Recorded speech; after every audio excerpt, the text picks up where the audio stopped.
Trustee Baldwin, I make a motion to approve minutes from December 11th, did you say? December 16th. 16th, excuse me, 2025, as printed in circular. Trustee Brandmeier. I'll second it. So we have a motion by trustee Baldwin and a second by trustee Brandmeier. Any discussion? There being no discussion, we will vote using voice. Those in favor say aye. Aye. Aye. Those non-approval or against? Okay, there being no dissension, unanimous decision, the minutes from December 16th, 2025 are approved. Next up is public comments. The board will receive information from the public in accordance with state statute 19.82 or 84.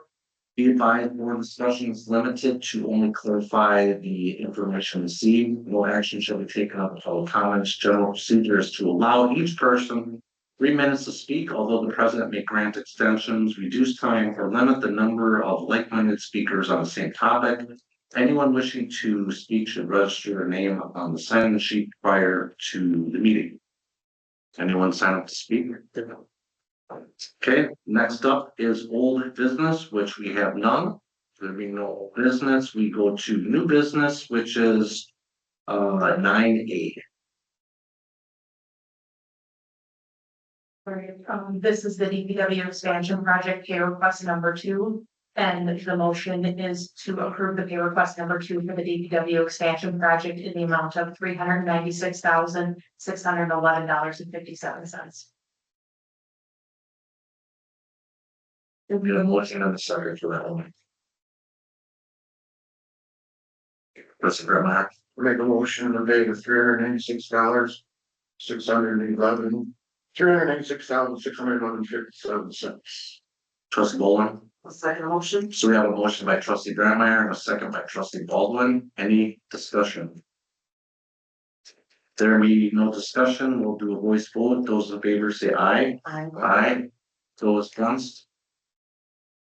Having voted unanimously, the motion to pay the DPW expansion project passes. Next up is 9E. This is the zoning code modernization discussion with SRF Consulting. And again, this is just discussion on. Hello. Let's see. Am I on? You are on. All right. Good evening, everyone. It's good to see you all again. I know it's been a few months since I've been here. Obviously, I'm Mitch Grouse. I am a planner from SRF Consulting Group. We've been working with the village for almost 2 years now, I think. Starting with assisting with updating the comprehensive plan, and since then we've started digging into updating the zoning ordinance. So we've been meeting periodically with Chad and Josh from the village to kind of discuss putting together an overall framework for what this zoning update will look like, and that's what we want to go through today.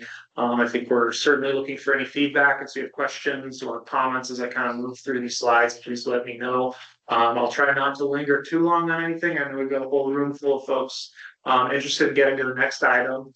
But again, I want to make sure that we have enough time to discuss this as much as the board is interested tonight. And then certainly if there's additional questions, comments, concerns moving forward, there will be other opportunities as well. So this certainly is not going to be the last time that we're having this good discussion with you all before we get to the end of this project and be ready to present something for potential adoption. And so I just have a brief agenda that I'd like to go through. We'll talk a little bit about just zoning at a high level, what we're trying to accomplish with the zoning ordinance. We'll talk about the structure of the existing ordinance, and then we'll talk about what we're proposing with put together and working with village staff when we're talking about the different zoning districts and how those will be structured across the full village boundary. And then we'll talk a little bit about next steps. So again, at a high level, when we're talking about zoning, what we're talking about is a municipal law that regulates development, land use, and how people are allowed to use their land within all of the jurisdictional boundaries of the village of Harrison. And so, you know, when we think about zoning, we're trying to accomplish a few things. We want to preserve agricultural land in our open space. We want to make sure that we're putting together provisions that want to ensure that we're separating incompatible land uses or buffering them appropriately. We want to promote desired development types, which is something that is kind of dictated by some of the work that's done on the comprehensive plan. And all of this kind of rounded up together is intended to kind of protect health, safety, welfare of people who live and work and play within the village of Harrison. But also coming along with that is making sure that we're preserving property values as well. So when we're looking with specifically within Harrison, every parcel within the village, publicly, privately owned, will receive a zoning district. It currently is assigned a zoning different district within existing codes. Each of those districts kind of range from residential to commercial to industrial districts. They provide standards and regulatory standards as to what kind of structures can be built, what uses can occur on those properties. They address everything from building height to setbacks.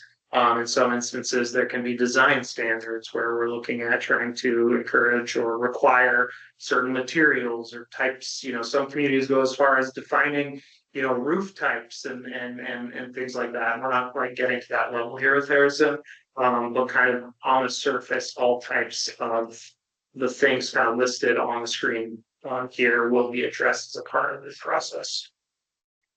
And so when we think about why we're updating this code, the first thing is we want to make sure that our zoning code is consistent with the comprehensive plan. The single most powerful tool that a local governmental entity has to implement and enforce the goals that are identified within your comprehensive plan are ensuring that you kind of codify some of those land use and development standards and goals in your zoning ordinance.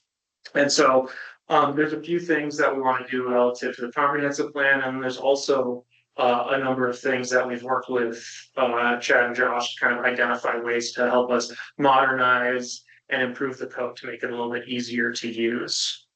And so we're going to do we're working on a lot of things like updating terminology, getting rid of out of date uses. What we often find in older zoning codes, we find hyper specific uses listed as allowed uses that just don't really apply.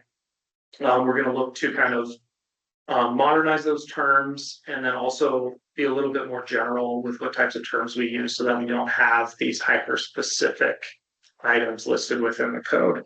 The easy example we have is a lot of codes list retail sales of very specific types of items.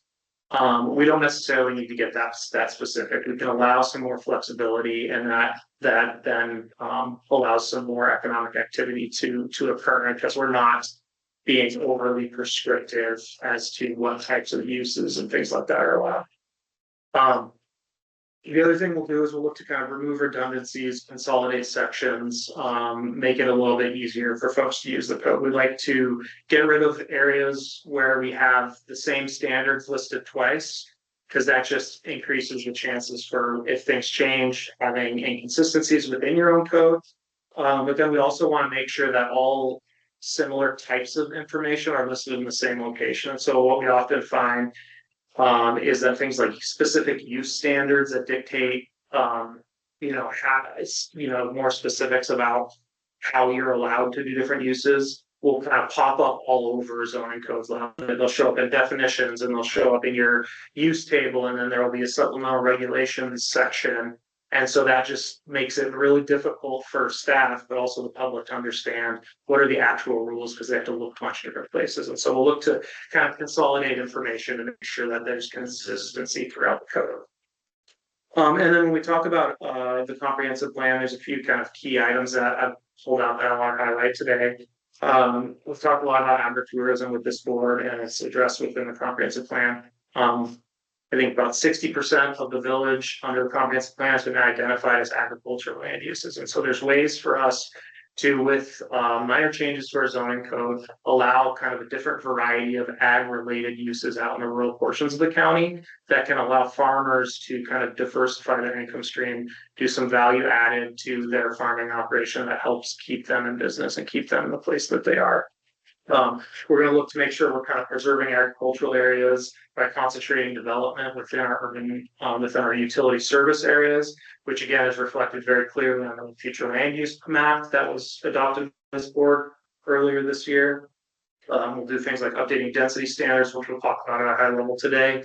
We'll address things like housing type mix, as well as opportunities for more senior housing within the village, which is something you've heard a lot about when we worked on the comprehensive plan just a year or so ago. So if we're working through this process, we're kind of on step 2 of what's kind of a 4-step process. The first thing we did was kind of a diagnostic review where we put together a memo and identified a number of high level and sometimes specific changes that we recommend made to the code. Then we're kind of shifting into this framework and developing the overall framework of the code. Once we get to a point where people are comfortable, then we'll actually put very specific rules on paper, getting, into the very technical aspects of zone. And then we'll work on bringing that back to the board for final refinement and adoption. And so we'll kind of continue through this process, and we've got a number of touch points with the village trustees throughout that time frame.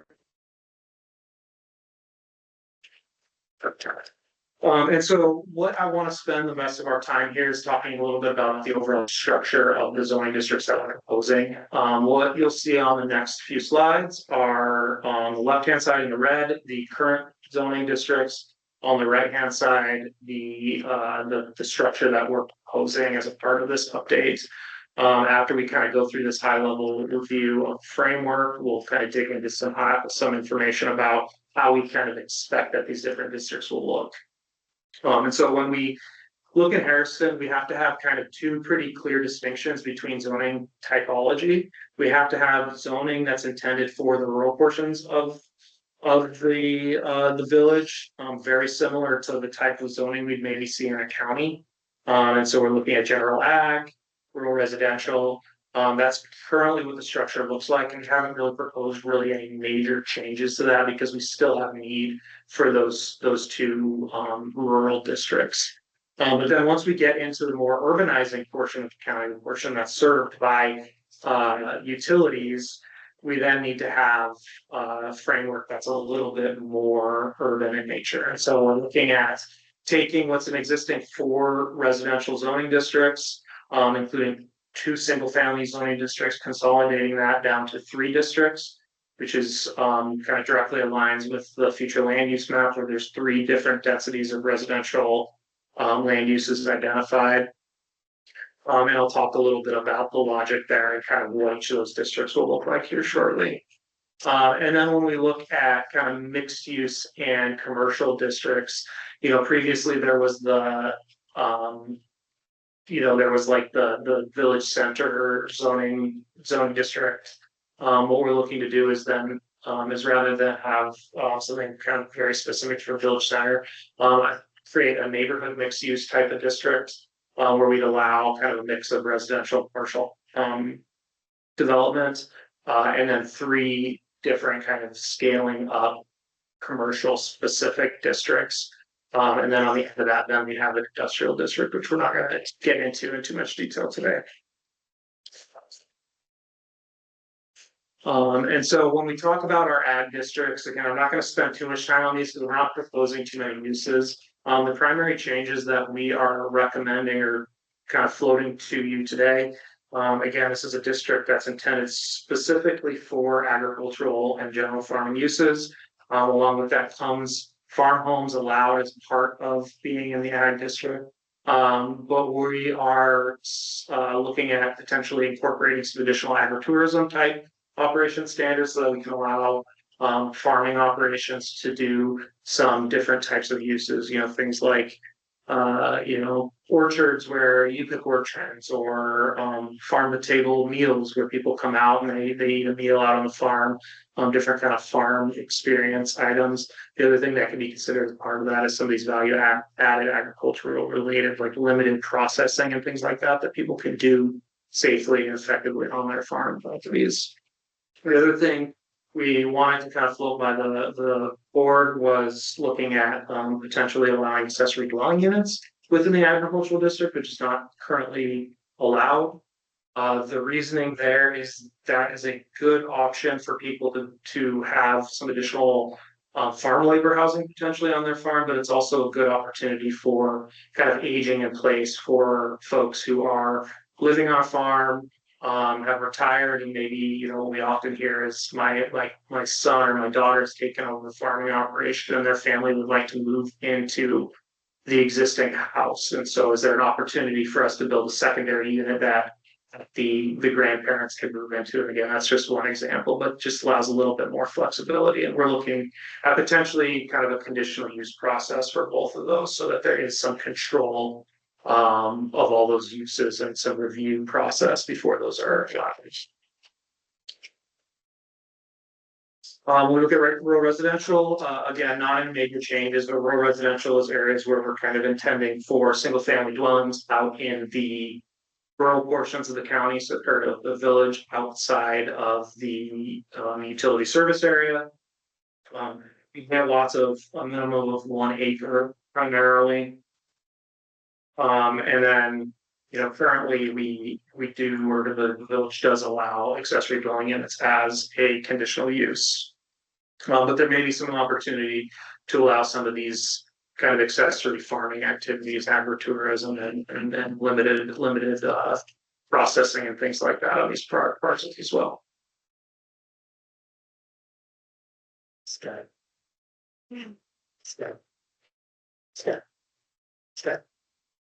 I think that is an option.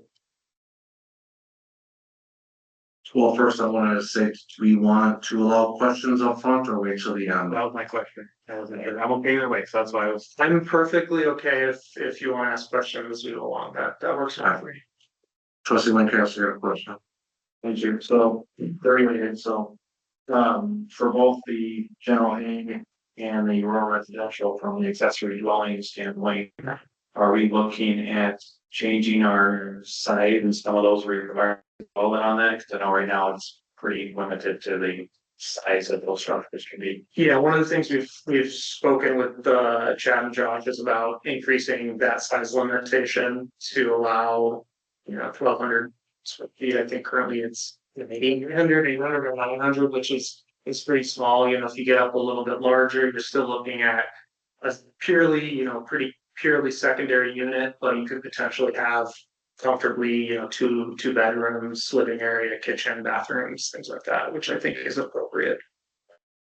And then as far as them being conditional uses, I'm just wondering what the true best practice is, because I just really wonder if they really need to, if we have the code specified to a certain correct degree and define these things correctly in the code, if we really need to have them to be conditional uses. And the reason why I'm asking this is having to make them conditional uses can put a landowner through quite a bit of extra things, cost, stress, going through a plan commission, going through a board, plan commission change, boards change. Makes it hard sometimes if they want to decide if they want to purchase a property or not. Are they going to be able to do what they want to do with the property? So just kind of a theme is through here is, my opinion would be wherever we can take conditional uses out and just make sure it's spelled out clearly, then people know here's the code and they can make purchasing decisions on properties and things with a lot more certainty. The nice thing about doing it as a conditional use though is in the urban areas, which we haven't gotten to yet, but it would give the neighbors an opportunity to see what's going in there and understand that there's going to be another dwelling unit on the property right next door to them. In the rural areas, it's a little bit different because you have such an expansion between properties, but in the urban areas that could prove to be a concern, and that's the reason why we're recommending conditional use. And I don't know if you can segregate it by, in this district it is conditional, in this one is permitted. We can talk about that too. Yeah, I guess that's what I would encourage them. We like your example, that could make sense, but where is there places where, yeah. The other last question I have here on rural residential is opportunity for economic development And maybe this is where the mixed use comes into play, so if it does, then it would have to be mixed use instead of rural residential, let me know, I'll wait till we get there. But we have a lot of individuals that have properties that are 2 acres, 3 acres, whatever, that would like to be able to legally operate smaller type businesses, and I'm not talking manufacturing things that are gonna make a lot of noise and be disruptive, but again, if they. Okay, they would build a building, they would do different things, and it could really help with tax base and economic development. Overall, we have a lot of traded content. And we talked about that, and we will be bringing something forward on that. Okay, thank you. Yeah, no, that's something that we talked about, you know, we're using this agritourism term, but we would be agritourism, but also some of these other things, like. We often hear that people want to use their, you know, their outbuilding as their contractor shed, so they can park their truck, they can store their materials for their plumbing or their mechanical or whatever their business, and. You know, most communities are perfectly comfortable with that, we just have to, you know, figure out how much review does the village want, if any, as part of this process? I've heard something that's just a kind of more of a by right, but certainly as a part of the kind of ramping up economic activities in the rural areas, there's a lot that we can do either through a conditional use permit process or even just as a by right process with some additional standards and limits. So that'll be defined as we go forward. Yeah, yeah. And on the, you know, the conditional versus accessory, you asked the, you know, the best practices question for accessory dwelling units. A lot of communities are going towards just allowing them in certain areas or in all areas. It's just a comfort level for that specific community, but you do see it handled in both ways. And so I wouldn't say there's a perfectly right answer. But like Chad said, there might be a middle ground. We could certainly have accessory dwelling units as a by right use without any additional review. And as a conditional use, depending on districts, and that may be the right approach for this. Well, yeah, and one of the things, I guess, with the accessory dwellings, we have talked about senior housing, and really from an aging in place standpoint, I really see the accessory dwelling as a key potential way to solve for some of that, especially when you talk about affordability and all those kinds of issues as well. And I really believe that I see the neighbor point. I can see both sides there.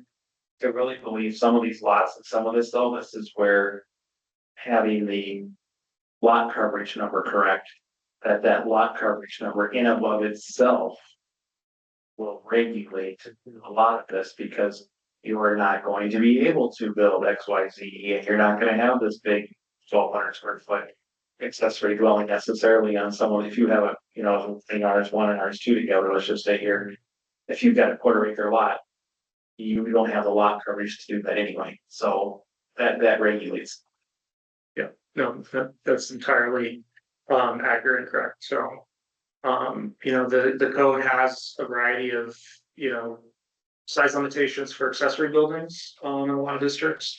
Something we're looking to carry over, also some of those lot coverage percentages that limit how much hard surface you can have, or even just building footprint you can have, that help kind of maintain and reduce intensity and density.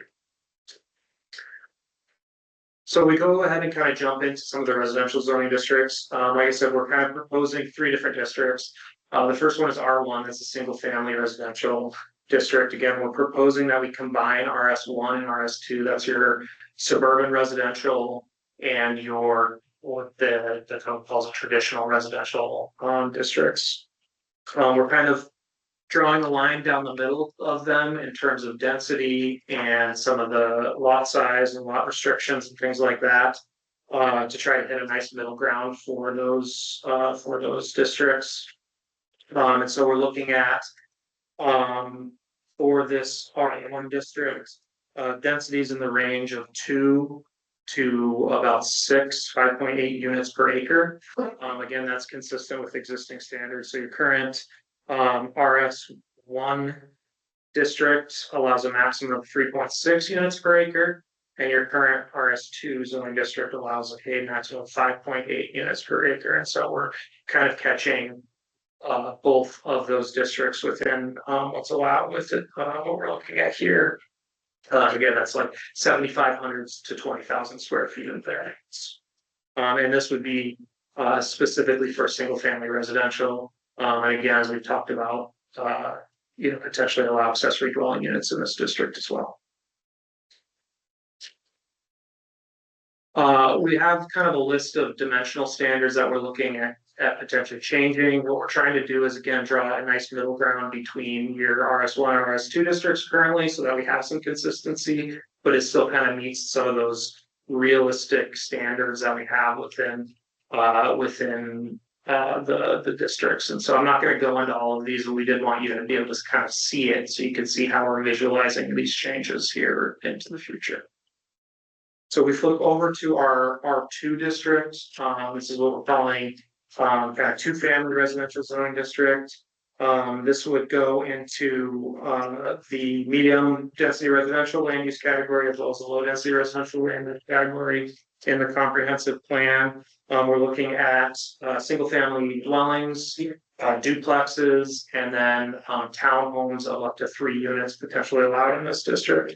If we look at all of those uses, what we'd be looking at is somewhere in the range of 3.5 units per acre, and up to a maximum of 10 units per acre. If you're going down to that, all duplexes would be your maximum build out in those areas. Just looking at the dimensional standards under this district.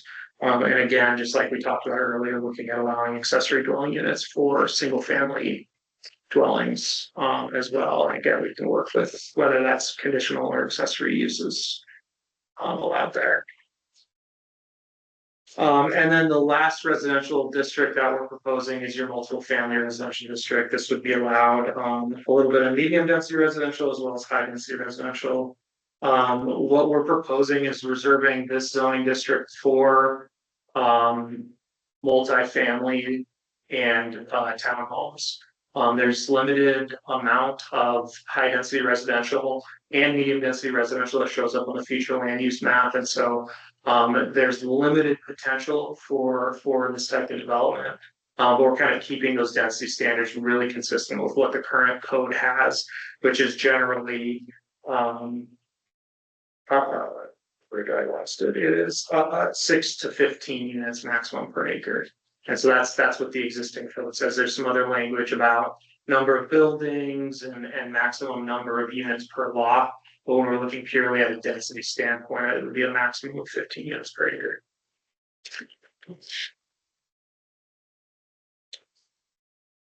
And then if we go to look at some of the commercial districts, we're proposing addition of the neighborhood mixed use district. Again, there's an added mixed use land use category on the future land use map. And so this would align with that land use category.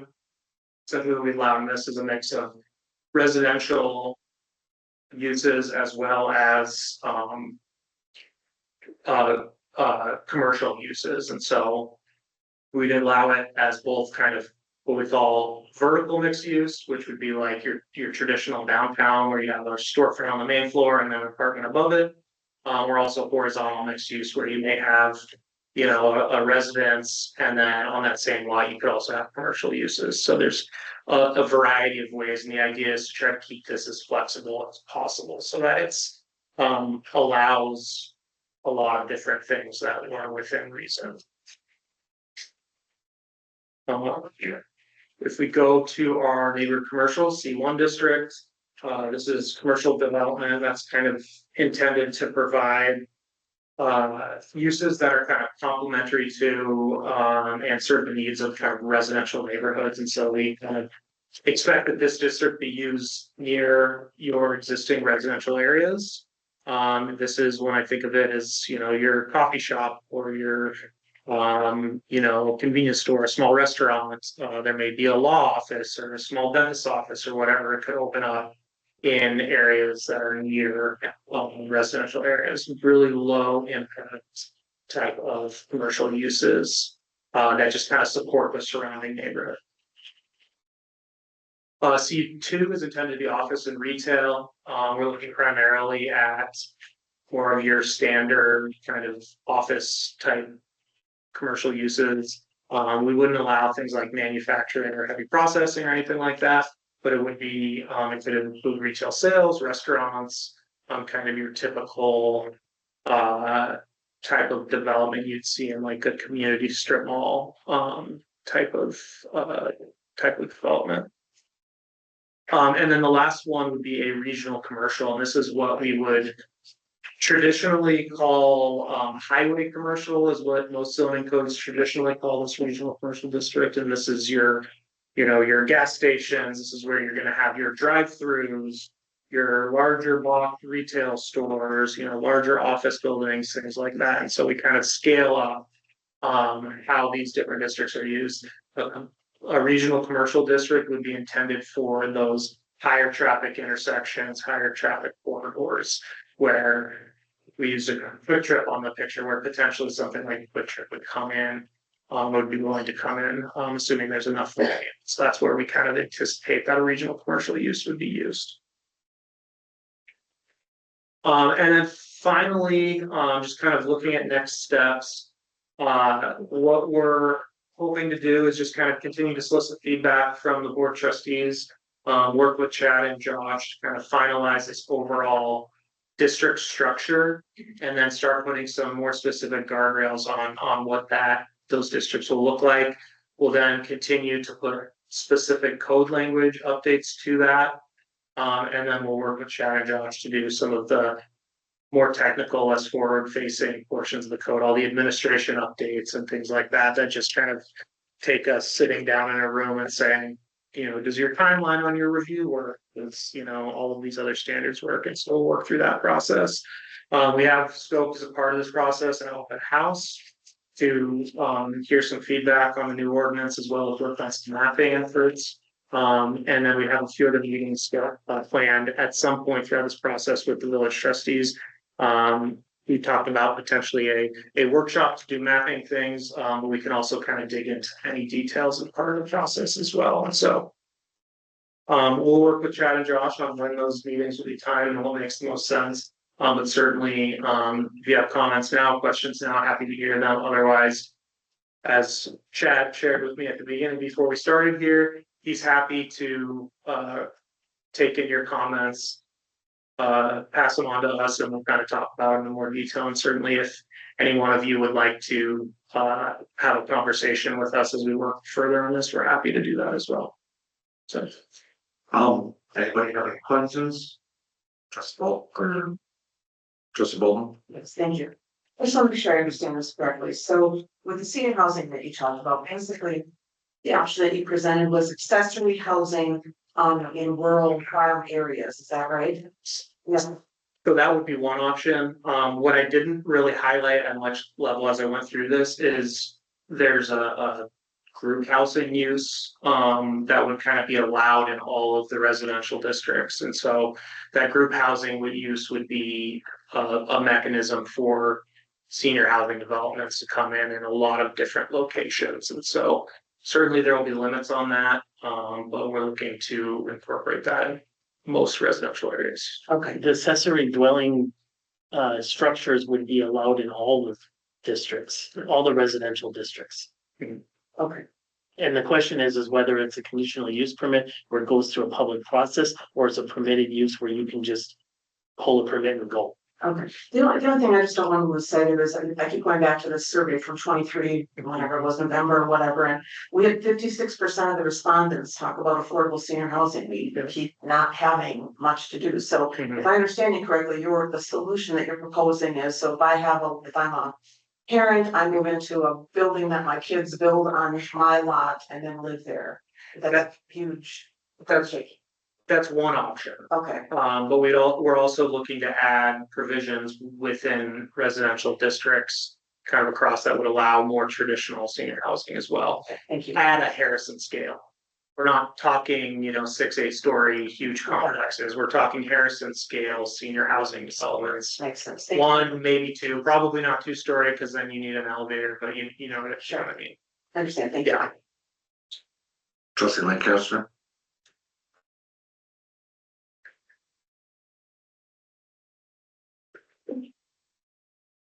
There. Thank you. Two more real questions here. And that's all I have for tonight on this. Page 3, RS1. With the lot coverages. Yeah. Just wondering, just some feedback. similar to an accessory structure standpoint. That I just really wonder if we don't put a square footage maximum, and again, just let lot coverage guide, because most residential lots, they're not going to be able to build a very big building, and orders covenants, for the right subdivision, things like that, so let all that stuff naturally covered, and we're not adding an extra layer. But I do know of R1 lots that people have that are 2-3 acres, and they've been R1 forever and things like that, that they're, if they want to do a little bigger building or 2 buildings or whatever, they're not gonna put anybody, just. They're not gonna disturb any acres, so again, just a simplification thing here possibly. That way, where they're just calculating lot coverage instead. Sure, yeah, I mean, certainly some communities do both, some do one or the other, or some do neither, depending on what they need, so. We can certainly look at, simplifying things, but. Thank you, and then my other last comment would be on the neighborhood mixed use. For the lot area per dwelling unit, just wondering the rationale between townhome and other uses, that the other uses square footage is less. Why I'm asking is, there's also a lot of farmsteads in Harrison that wouldn't necessarily qualify for agricultural uses. They may even currently be zoned residential, that they would have to come in for a rezone type thing, but again, those are probably prime properties for a trade contractor and things like that. And some of these older farmhouses that someone could choose to live in are bigger than 2,900 square feet, so I'm just, that's what I'm asking. Yeah, I mean, I think, when we think about the neighborhood mixed use, we're not so much catering to the rural area when we're looking at the urban portion of the village, and we would use those other permitting mechanisms for those trade shops and things like that out in the rural areas. So, when the other uses, those lot area per dwelling unit standards, I guess I should show it on the screen, is intended to be consistent with the R3 district, and so that's where those standards are. I guess I'll give you an example of a property that just sold, and I do not know people, but I just know this one that just sold. Right across from Women's School. There's an old farm house there, and a very big shed. 2 sheds actually, and it's on 5 acres. Schools across the street, you've got the apartment complex on one side of them, and you've got Hobie R1 on the other side of them. So you're definitely not going to, you're not looking at any kind of manufacturing that does that, but that's a prime property there. That I could see someone wanting to do mixed use and have some kind of a business with this, they have 5 acres there. And that old farmhouse is very large, so that's not really rural anymore is what I'm getting at there. Sure, just some feedback and I get the thoughts. Yeah. No, I appreciate that. Kind of good property example, if you wanted to actually pull one up with Chad, look, Sure. Chad on the flag property. Thank you. So I do have some questions too. First is the general ag, I got a. Situation asked me if, how many chickens are required in the village? Is that gonna change their rural was for ag, or they can have more than just 6 chickens? I'm not sure if you. Yeah, I think They can have as many, there's no limit on chickens in general ag, so. in general, currently, so they have one chickens. Then the other one is, you said aligning the ordinances with best practices. What do you mean by best practice? I guess I don't understand what that term means relative, just because I'm just a village president, I don't know the ins and outs of planning, right? So what does that mean? Yeah, I mean, I think, when we talk about best practices, modernization, it's just kind of bringing the code up to what, is typical with today's standards. A lot of codes of this era are all very, very similar. And so we want to make sure that we're kind of taking good examples of codes that work from other areas and incorporating them in a way that's appropriate for Harrison. And so part of what we do as we work through this is we find examples that we can pull from to help inform the process. And so that's simply what we when we talk about best practices in modernization, et cetera. The other question I have is part of the process then to have Andy review any ordinance changes to just make sure that there's no legal liabilities on our part? Yes, once we get to that point, he will, once we go through public input and have a final draft before the board would adopt it, it would definitely go. The next one I have is you propose changes to RS1. With the impervious surface coverage. Where we go to 40% from the current 35%. Do we anticipate that those who were denied projects based on that law going to reapply, or is something open up a whirlwind of, I don't think it's that much of a change you know, there. and so how many of those projects do you estimate get denied just because of this one? It typically has to do with holding ground pools and, I'd say there was maybe out of 355 permits last year, 5. And there's a roundabout in that, I would say 3 of them used, pervious pavers. To kind of able to put in a patio surface structure. So there's means of working around it. It comes at a cost, but there is options. Sure. Next one is the commercial. Actually, let's go to the neighborhood mixed use.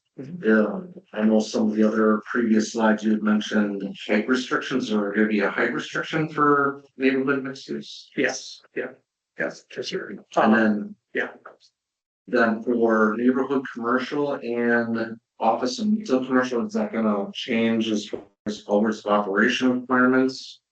Meaning you can only have hours of operation between, or, you know, 6 AM and whatever else is that clearly gonna be defined, or are we gonna want that? Yeah, we haven't gotten to that detail quite yet. Yeah, typically we don't see that in a typical residential, commercial. Normally, rather a condition of approval. It's a, yeah, Just case by case right. project, you know, just. But you don't put that in an ordinance just so that it's crystal clear up front versus this guy says, oh, my hours of operation are gonna be till 6, and then the next guy says, well, I want it to be 8, and then this guy's gonna come back and say, well, I would have wanted It's to get very 8 of what you. difficult to regulate that, because are we gonna go out there and see when they're operating and not operating, or holding them accountable to those hours? Probably not. We don't have the staffing for that. Well, I would be looking at it as far as the neighbors next to the property, you know, the residential.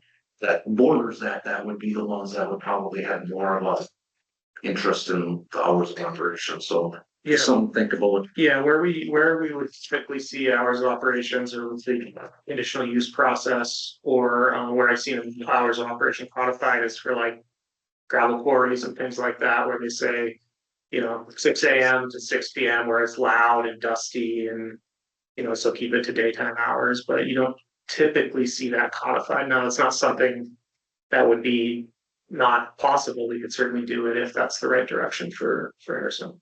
Then the last question I have is, did we send out this to the planning commission or invite them to this meeting, or are we gonna redo this for the planning commission? We're gonna redo this for the planning commission. I think the next meeting, when we have more details, we will have a joint meeting between the board and the planning commission. Sure. I wanna make sure that they're included in whatever is. We have- part of the discussion as well. All right, I'm good, thank you. Thank you. Any other questions from the board?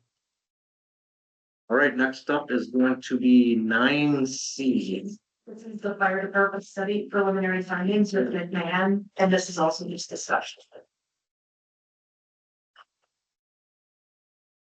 And looks like we have someone presenting, Yes, take you here. Kevin and. What's Martin? Yeah, Mark. How you gentlemen doing? Good. All right, take her away. First, I'm gonna ask, do you want us to ask questions, or you want us to wait till the end, or? I'm good with, if you want us to listen to roll, I'm fine with that. Yeah, you all seen the presentation that got in the PowerPoint, so you know what stuff's ahead and so we can answer as we go along. Okay, thank you. Go ahead, take it away. All right, thank you. My name's Kevin Flown and I'm Mark Roloff. I'm Roloff, after here from McMahon, and we have been working on the study here with the share evaluation, the ambulance service and staffing study. So been with McMahon for about 6 years. Retired fire chief from Nina Menasha, also here a few years ago. So this was, a project that I appreciated being able to work on, and working with staff was fantastic. So we'll give you our thoughts, and like, again, feel free to answer or ask any questions, and hopefully we can, meander through the thought process. So recommendations and findings. Again, we worked on the fire department staffing study. Some of the questions that were in the study were, what options are feasible? What are the costs in different areas? When do we go to full-time status? What type of funding will offset costs? What positions would we need to add? And then when we look into the intergovernmental cost share model, Mark worked on that for the most part with different formulas. But it was, the sharing, what is the cost? What should we, what amount of money should be shared between the village of Sherwood, Woodville, and here at Harrison? Is the current formula correct? Is there a formula? What other samples of shared services do we have that we can look at? What ones have worked? And then in the end, what are our options? What are your options to move forward and figuring out what formula looks like? And then we looked at the ambulance service. We looked at current, what cost does Gold Cross Ambulance share when they're, doing their medical emergencies, transports. What happens if Gold Cross, what happens if they charge a per capita in the future? And what does the startup cost look like for the village? So we kind of worked on all those different projects. We had a really good couple meetings with staff and firefighters in the beginning of the study. So I think we have a pretty good picture of options. And the beauty of it is that it's, it can be a la carte. Formulas can be tweaked, an Excel program that was put together. So if salaries change, if call volumes change, if costs, whatever that looks like, change, plug those numbers in, comes up with new percentages, formulas, whatever it looks like. So that was the good thing about having an a la carte type picture of what it looks like. So we took a look at response times. I got these right from Cal County. And so when you're looking at, hey, when do we go to some kind of staffing model that is different than what we have now? And so we take a look at response times, and they could only get it up to 2023 for whatever reason. You're looking at the time of dispatch, then en route, and then en route to arrival, and then completed call, right? And so some of those items, when you look at, the top one shows incidents by month in 2023. And so, and then you take a look at the response times in that same year. There were times where about 22 minutes from time of dispatch to time of arrival. And so, again, what is it that you're looking for? When do we change this? I guess it's like, what is the expectations, right? What is the board's expectations? What are the firefighters' expectations? What is the community's expectations? And so when you're in that 20-minute, even, the 15-minute response time, it may be time to take a look at something. So you have that bar graph? Yes. And understand, not the bar graph, but the line graph? Yes. what is the DEA, and the DA stand? So the D to the E is dispatch to en route. So the time somebody's sitting at home, they're dispatched and they go en route with the engine. The second one is en route to arrival and then dispatch to arrival. So there's a couple different layers in there. So So the main one we need to really focus on is the main one, right? correct. So that's the total call from the time they leave their home to the time they arrive on scene. Sorry, I just want to clear.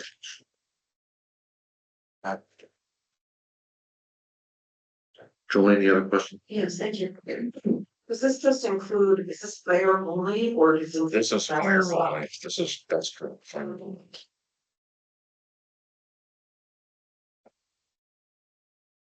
Trustee Brandmeyer? Is this both stations? It's, yeah, I'm not sure what Carroll County used. These are just the numbers that I have. My guess is that it's not, that it's only station 70. Cause in the next slide, 2024, it does at the bottom, it says it wasn't, for the station 60, response times would be much higher. than If what I that- were to interject for one for one.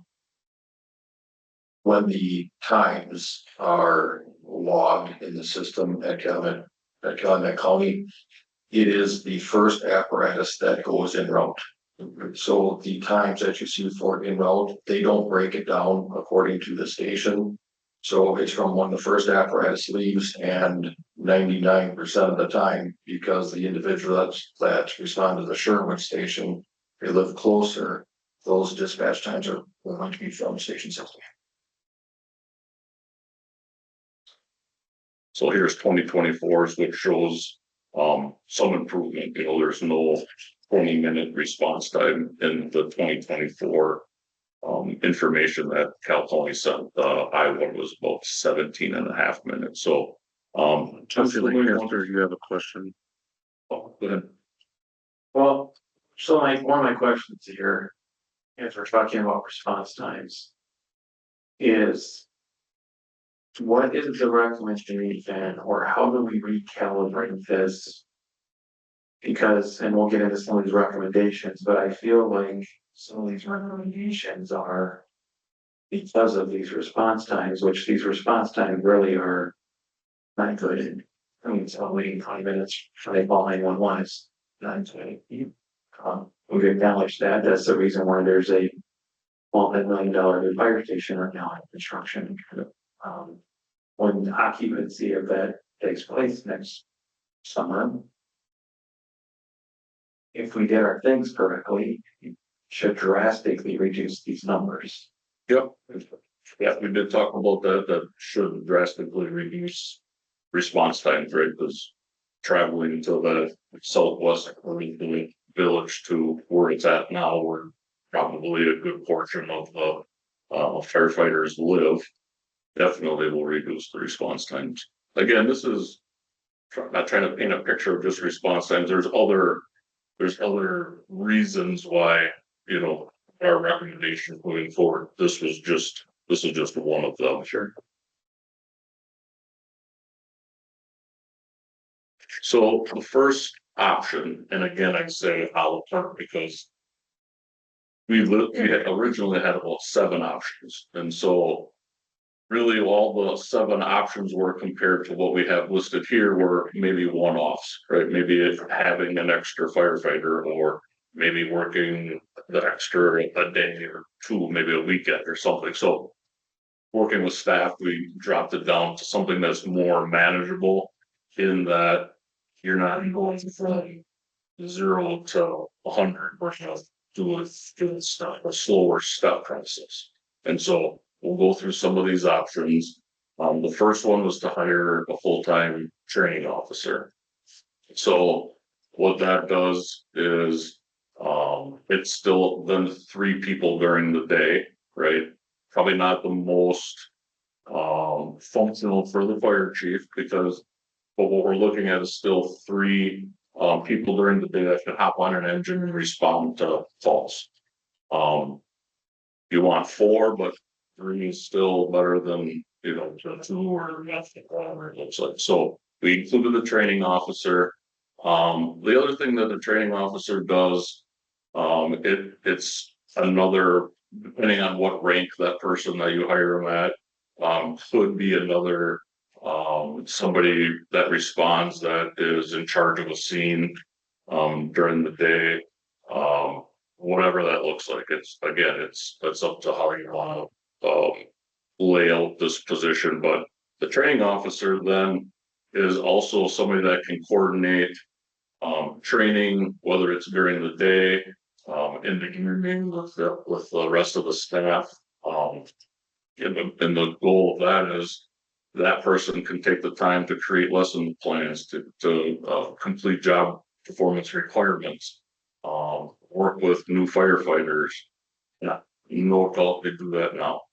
This just gives you a little extra, probably more like administratively keeping track of records of, I'm so this person had, 108 hours. It's probably kept track of, will get be tracked more, than maybe what it is now, for ISO.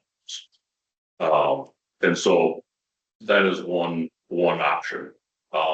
We did throw a number up there, so with benefits compared to where you are now, and these are all approximate, right? I mean, what we roughly figured, probably a little high, but 139,280 is that cost. And just as a little, sort of caveat to that number is taking a look at your currently just approved 2026 budget and what it would be in 2027. So I also factored in the cost of any other wage and benefit increase for all of the other employees here. So if you're looking at your 26 budget, if you could fast forward to 2027, your budget would look about 139,000 more, including the current employee structure that you have. So we just wanted to make sure that as you're planning your 27 budget, that's what the budget would look like for you. So, And is that our cost or is that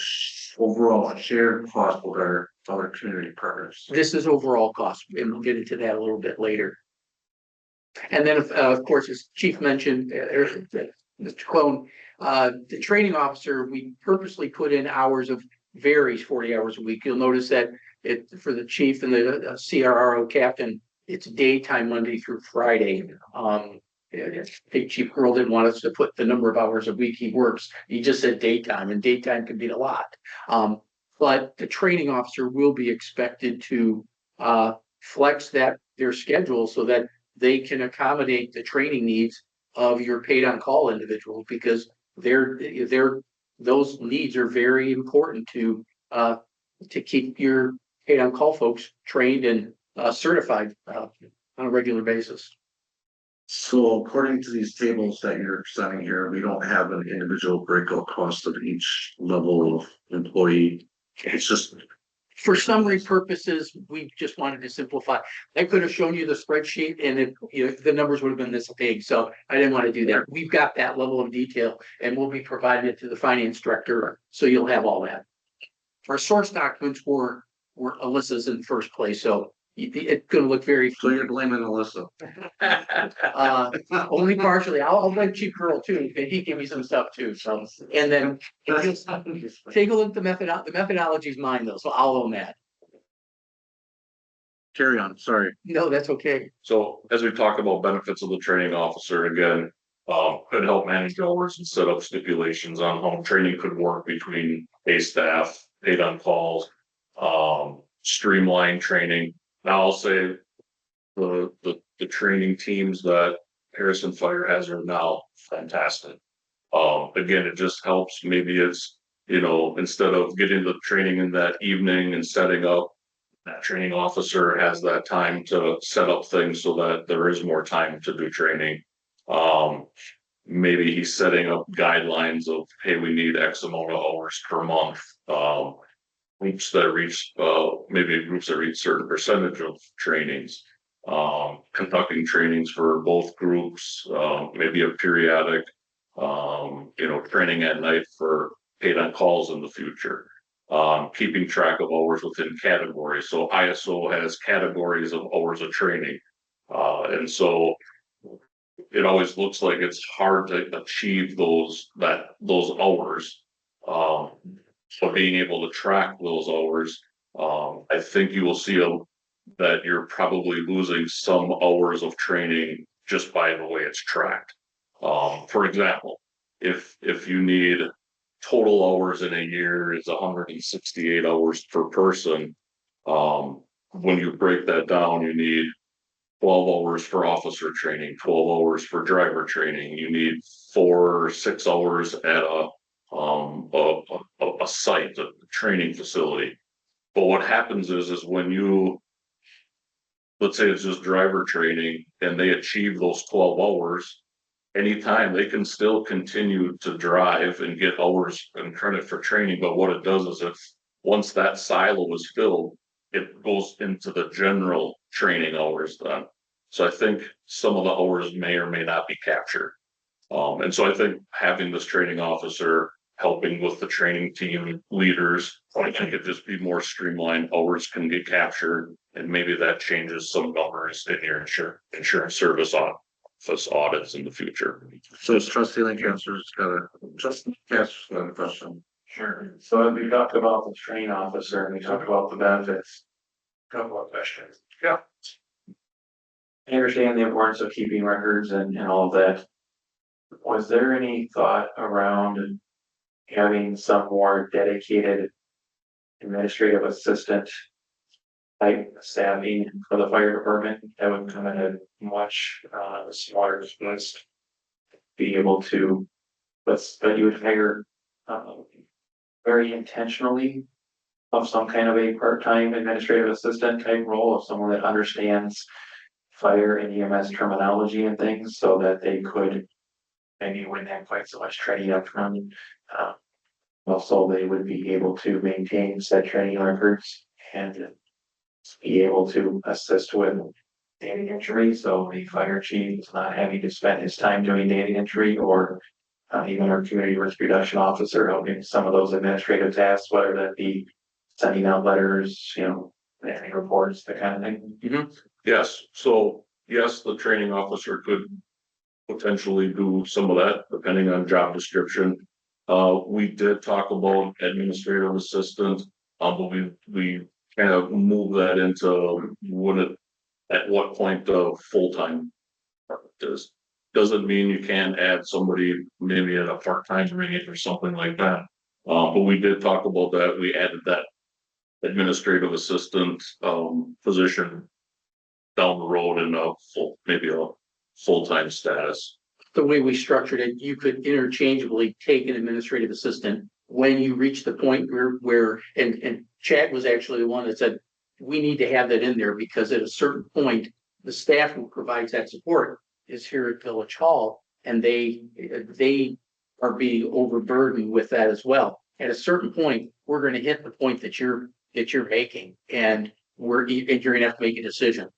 You can take that number from it'll later be option D. You can pull that out of option D and plug it anywhere you want. And that's the beauty of this. You can plug these different things in based on how your needs evolve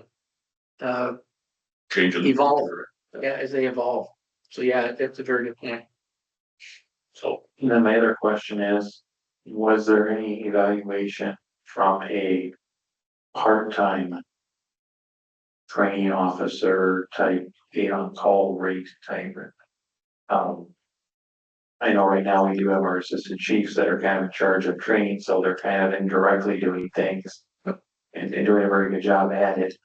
I guess just being very transparent here, I have some serious concerns about adding this training officer like this full-time where we are, because I believe we're going, I had some feedback from individuals, and we will start to really start creating some animosity, and you really start breaking up your pay on call versus your full-time staff.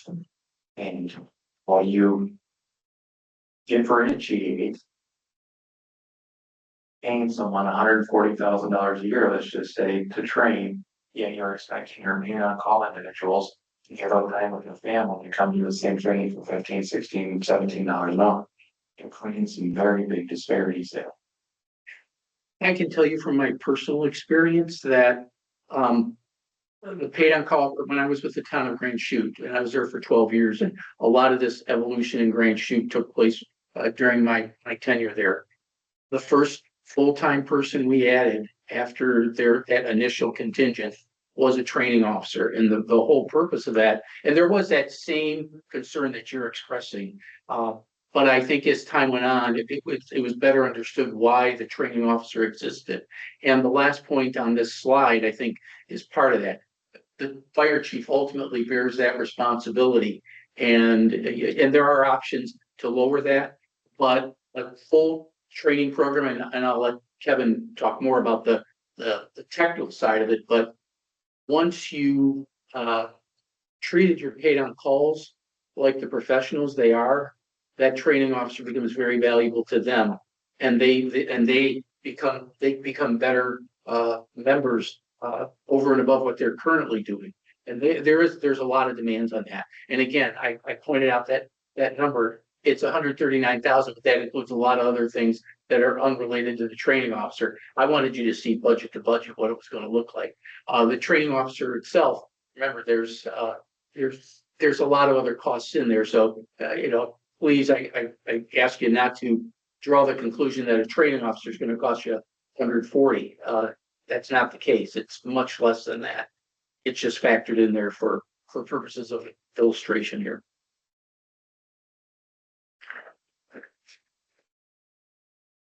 You have something else, man? Well, I was just gonna say, I do think, and we'll get through the rest of this, but I do think then one of the takeaways might be from this is the pencil needs to get sharper then.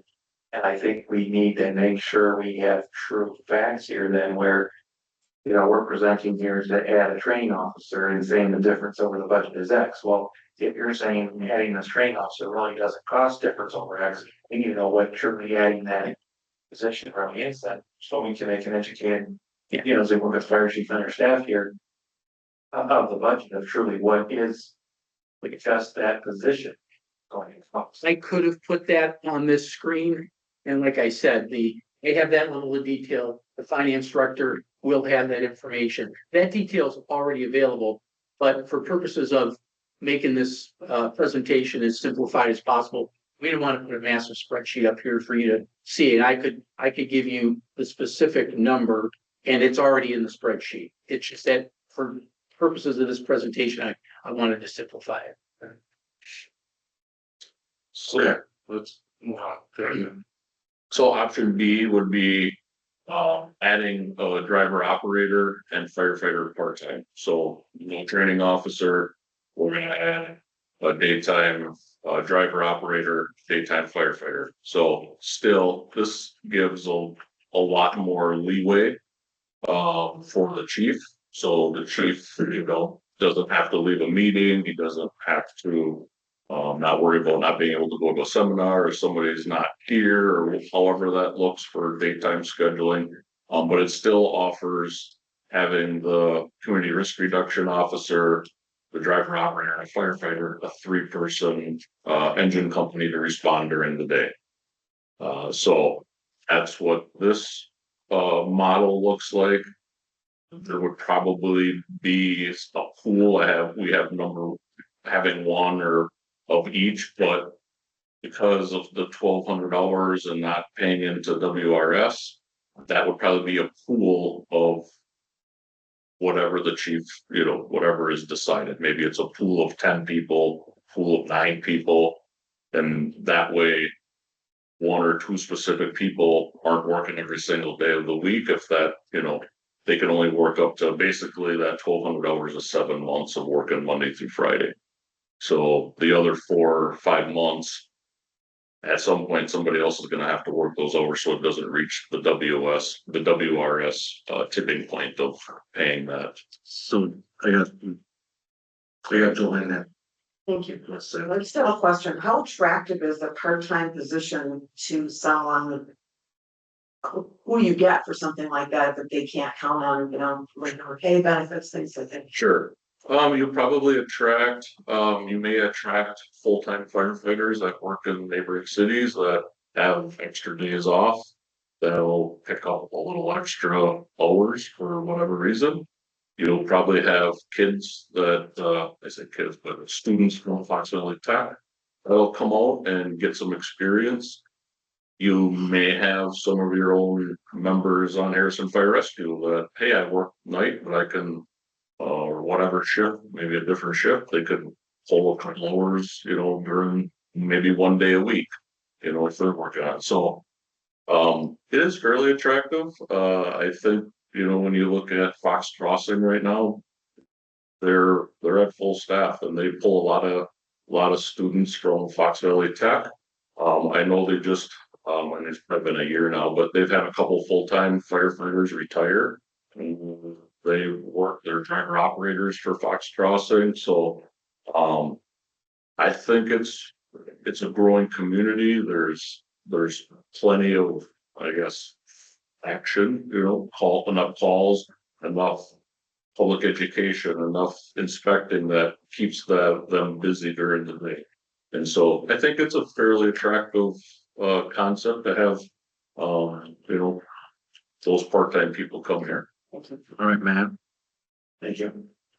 So this section here, I guess this is where I definitely see the more value as far as the community goes, where if you're talking steps of doing things, I definitely see the part-time staffing first and then the training officer possibly after, if, clarity and knowing myself being on daytime calls and it's very short some days, that you can truly get an inch out the door. So along those lines, just wondering if you also looked at actually having a driver operator and two firefighters so that you truly can get an engine out the door right away without having to rely on the 3-year production officer and he's doing an inspection or things, or taking the fire chief away from doing their strategic fire chief duties. Like I said, we had 7 different models to begin with. And so that was one of those items. I don't know, talking with staff as we keep moving, there's one more option for day staff before we get to the full-time model. But going through and talking through the different positives and negatives, staff, and we recommended, this will be the next slide. But yes, it was talked about to have that 2 firefighters and 1 driver operator. It It'd be very easy to put in there. exactly. Again, you gotta remember that just because what we have up here, even though they're options, it is a la carte. If the full-time training officer works maybe for 20 hours, beautiful. But it's gonna be up to, the decision of all of you. And so again, we're just laying out, hey, this is top line. If you need to adjust some things, these are just options. Okay. And then my last comment, I guess, too, just to get on the numbers, I guess, just kind of curious, or I guess to look at.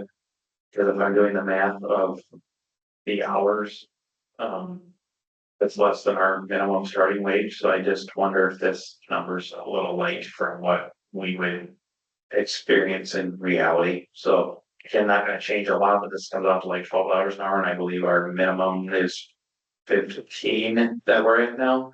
So just as we're doing budgeting that. You're talking $3 an hour times 4,000 hours, it's not in the world, but just that we're really looking at. We're not assuming $12 an hour. We were assuming most of the paid on call folks are at a higher level already.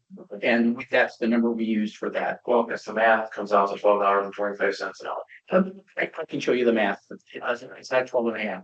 There are other factors in here that you have to come into play. For example, with the driver, operator, and firefighter available during the day, that would result in fewer needs for the paid on call to respond during the day. So we factored in that we had some savings in that regard. So we took some savings in addition to that, and that's probably why the math comes out the way that are doing it.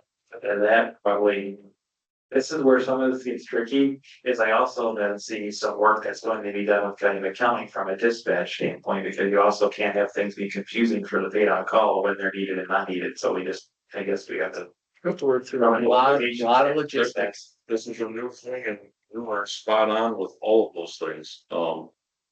Currently working in Ripon right now and been there for 2 years. And they're going through the same struggles, you know, they have they have daytime staff. Some days they have one, some days they have five, you know, and so there's always that question like, the paid on calls going like, well, hey, are they coming that night to train with us too? And they do. But those are all things that just didn't happen overnight. It was things that you have to work out. Just like you're describing. Even talking with Fox Crossing, following hiring the full-time staff first and then getting the paid on calls. They still, as a larger department here in the valley, they still struggle with some of those things.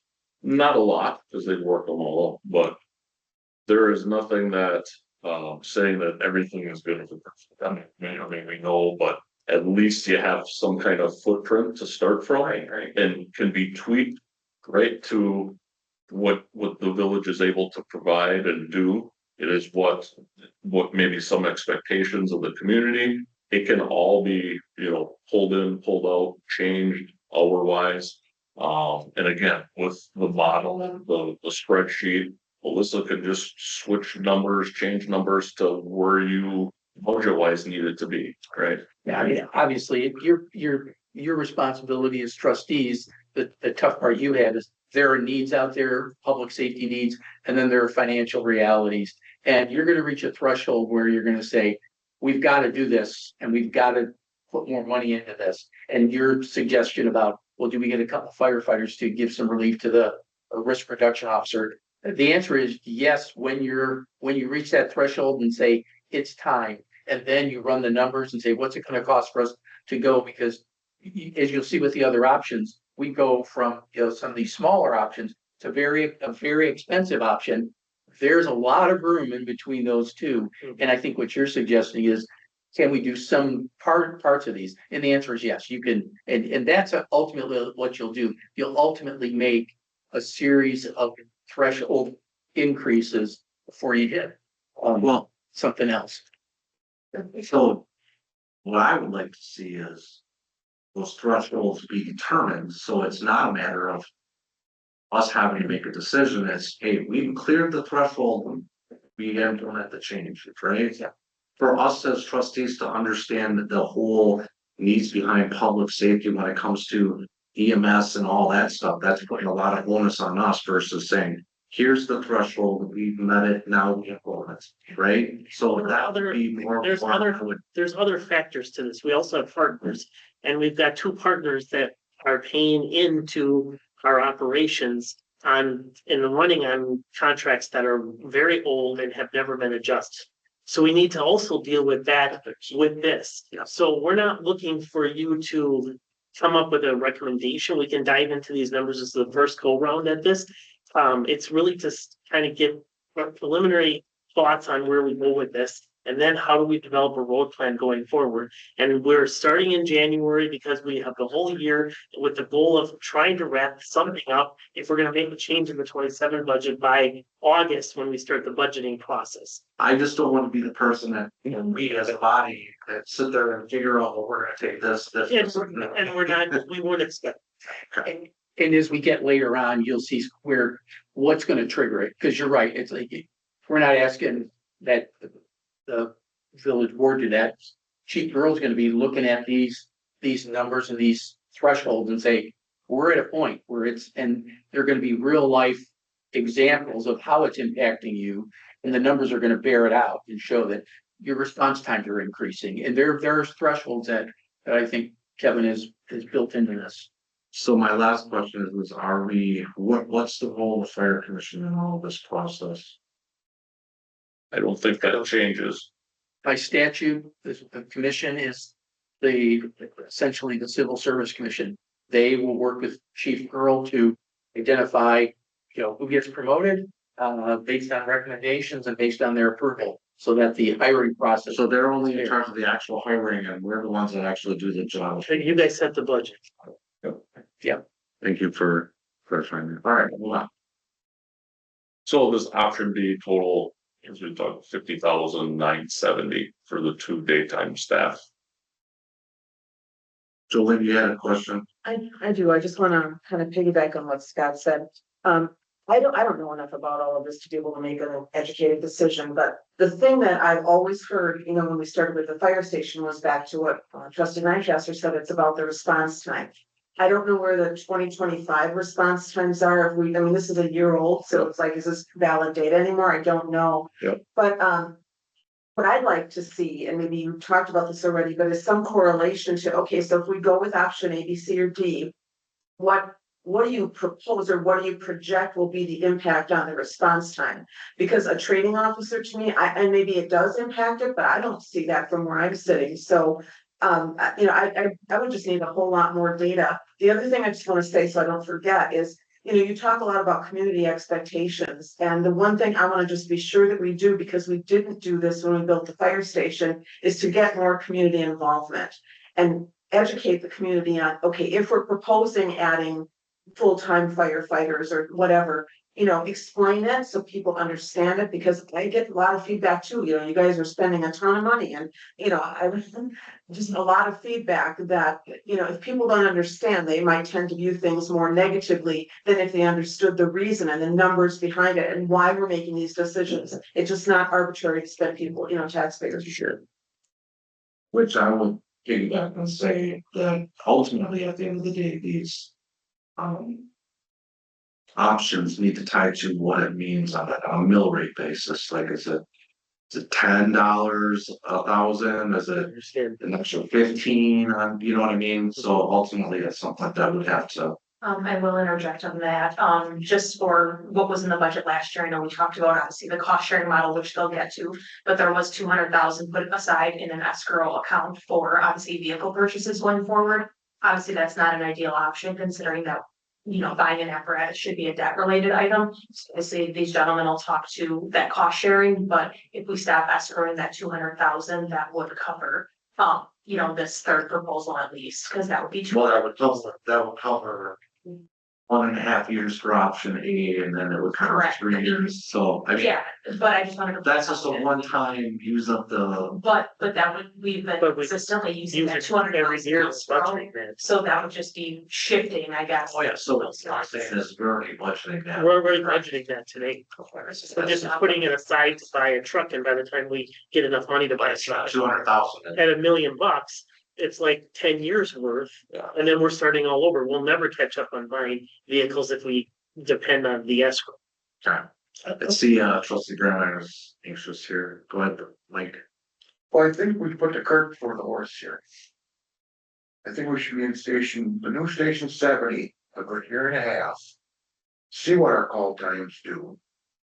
You know, And I have a hard time spending money, I'm a taxpayer, for 148 calls here right now. I have a hard time spending money for that. and I understand, that, And I totally understand, and I've heard from a few trustees prior to the meeting, and I would agree with you. I think that, you know, we did this study because we want to see what are the numbers and is it something we can even stomach? And I would agree with you. I think we need to see what the response times happen with the new station first before we do anything. So 2027 maybe isn't the time, you know, the budget to do it. Maybe it's first 2028. However, I will say we have some discussions with our partners on changes of how we're going to provide service to them based on the costs that they're that we're billing them today, not covering any capital costs and being pretty much subsidized by the Harrison taxpayer. So that may take the time it's going to take us to see what the response times are with the new station. Either way, we have to address that. That should have been addressed frankly 10 years ago, and it was kicked down the road and never dealt with. And then the other piece of this is, which you'll find is not cost prohibitive, but we've heard rumblings from Gold Cross about charging per capita.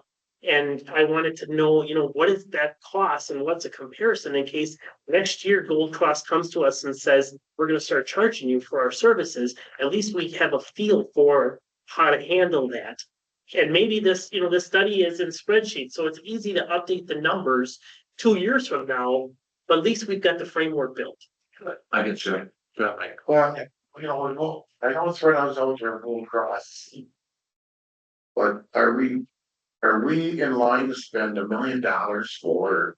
let's wait till we get that permanent interpretation. This is when the idea of having questions are, we've got that stuff in there and you'll see. Yeah, let's at least, Yeah, it just. I'm only on option B here. Yeah, we gotta go to option C that you like, so. Yeah, people can. You know what I'm saying? So I mean, I got a ton of questions too, and I appreciate it, but I'd love to hear what these other options, what that means as far as where the threshold would be for those, so. Sure. Okay. Interrupting. No, that's okay. I mean, It's okay when people interrupt us. Time. you know what's worse than a passionate trustee? The trustee who's not passionate. It's okay, guys. You can ask the question. That's what you're paid your big salary for, right? It's okay. We're totally okay with this. All right, so option C, this was the hiring of a full-time training officer, where option A was, but also adding driver operator and a firefighter. So that adds 3 positions to the day staff. This gives or can give the true 4-person engine company. Again, this would have to include the community risk reduction officer responding. But in the case of him not being available, or the chief not being available, you still have that 3-person engine company to respond to whatever emergency you have during the day. That option is the 178, 480, again, including the salaries and the benefits. Then lastly, this is the sticker shock one. And this is using it from today's, not looking at what the cost would be from 10 years from now, or what it would be today. This would be a full-time fire department that would have a full-time training officer, the administrative assistant. You would have 3 shifts, so you'd have 3 captains, 3 driver operators, and 9 firefighters. And so with that total, with salaries and benefits in today's dollars, it's about 1.884 million. And we put an inflation factor in there. So just to illustrate, if you said, well, we wouldn't do this, the earliest we would do this would be 2035. You plugged in a 2035 number, that it's almost 1.9 million here. That 1.9 million number is $3 million using an inflation factor. So it shows that that's gonna increase every single year, just because that will be the going rate at that time. But I thought it was important to illustrate that for you, because that's a very high threshold, and there's a lot more that would need to happen before you'd even consider something like that. You got a quick question, Matt? I do. So I know we're a long ways away from doing this. I mean, it's good to have the numbers, but we're definitely a very long way away from doing this. I would also, when we get to that, if we get to this point, really look at some of the federal grant opportunities, such as the SAFER grant that will cover these costs for a few years, and eventually it is on the community. But there is substantial grant funds when you get to that point. Well, and we would have to go to referendum to do this. Yeah, and we're a long way, we don't have the ball like that. Right, I guess that's where I really would like to see though here of, again, those thresholds, like what is the true threshold of call volume, for example?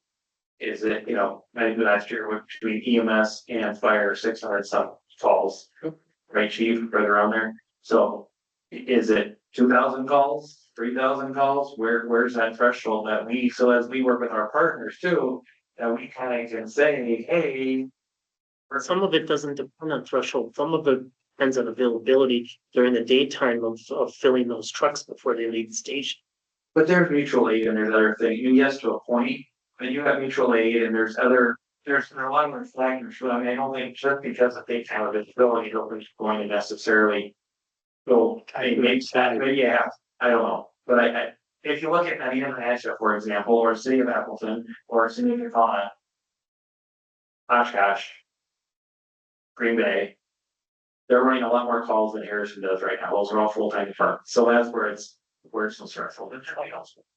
Oh, If you're going up, and I don't think it's an actual column, you know, I'm trying to, you know. Yep, totally. When now this was back in the day, but when I started on, we were doing 350 calls a year. Full-time, 2 stations, 27 firefighters. So, yes, now combining with Nina Menasha, yes, we're at that 3,500 call range. But I look at, in our district, as a comparable, about 12,000 people. They run about 345 calls. They have full-time assistant chief, part-time chief, a community risk reduction officer, and anywhere between 1 and 5 daytime staff. So, again, here's some of the thresholds that can be, you know, part of the, yep, that works, or no, this doesn't make sense, but, just availability, right? We just beat that one to death, right? Volunteer availability and response gaps, right? Maybe it's weekends, maybe it's holidays during the week, maybe it's work schedules, call volume, that can be one, right? An increased workload with inspections, re-inspections, pre-fire planning, plan approval, meetings, training, seminars, managing multiple stations, call volume, managing employees, and currently, yes, with EMS, you're on about 1.5 calls per day, roughly. So it may not be burnout from paid on call, but it sure can be. And it can also be burnout from just the first 2 full-time employees that you have now, right? So again, it's your vision of what you feel is the most important gaps that you need to cover. We talked about response time again, but in NFP 1720, which is more of the paid on call side of NFPA, in the urban area, you want to be able to respond in 9 minutes within 90% of the time. Suburban, 80% of the time in 10 minutes, and rural, 14 minutes, 80% of the time. So those are some factors that you can lay out. You can, you know, again, create an Excel spreadsheet as calls come in and keep track of that, maybe for that year that you're talking about, and see where you land when the new fire station is built. But these are some of the more important guidelines for you. What is the NFPA and OSHA standards, right? They're not saying that you have to do this. That's not, but they're taking a look at the 2 in and the 2 out rule, right? You want to make sure that when you arrive on the scene, you have enough firefighters to, 1, operate the apparatus, and 2, potentially go in, make a rescue or fire out. So that's one of those things, like, do we do that? How often does that happen? The growth in the community and the risk profile.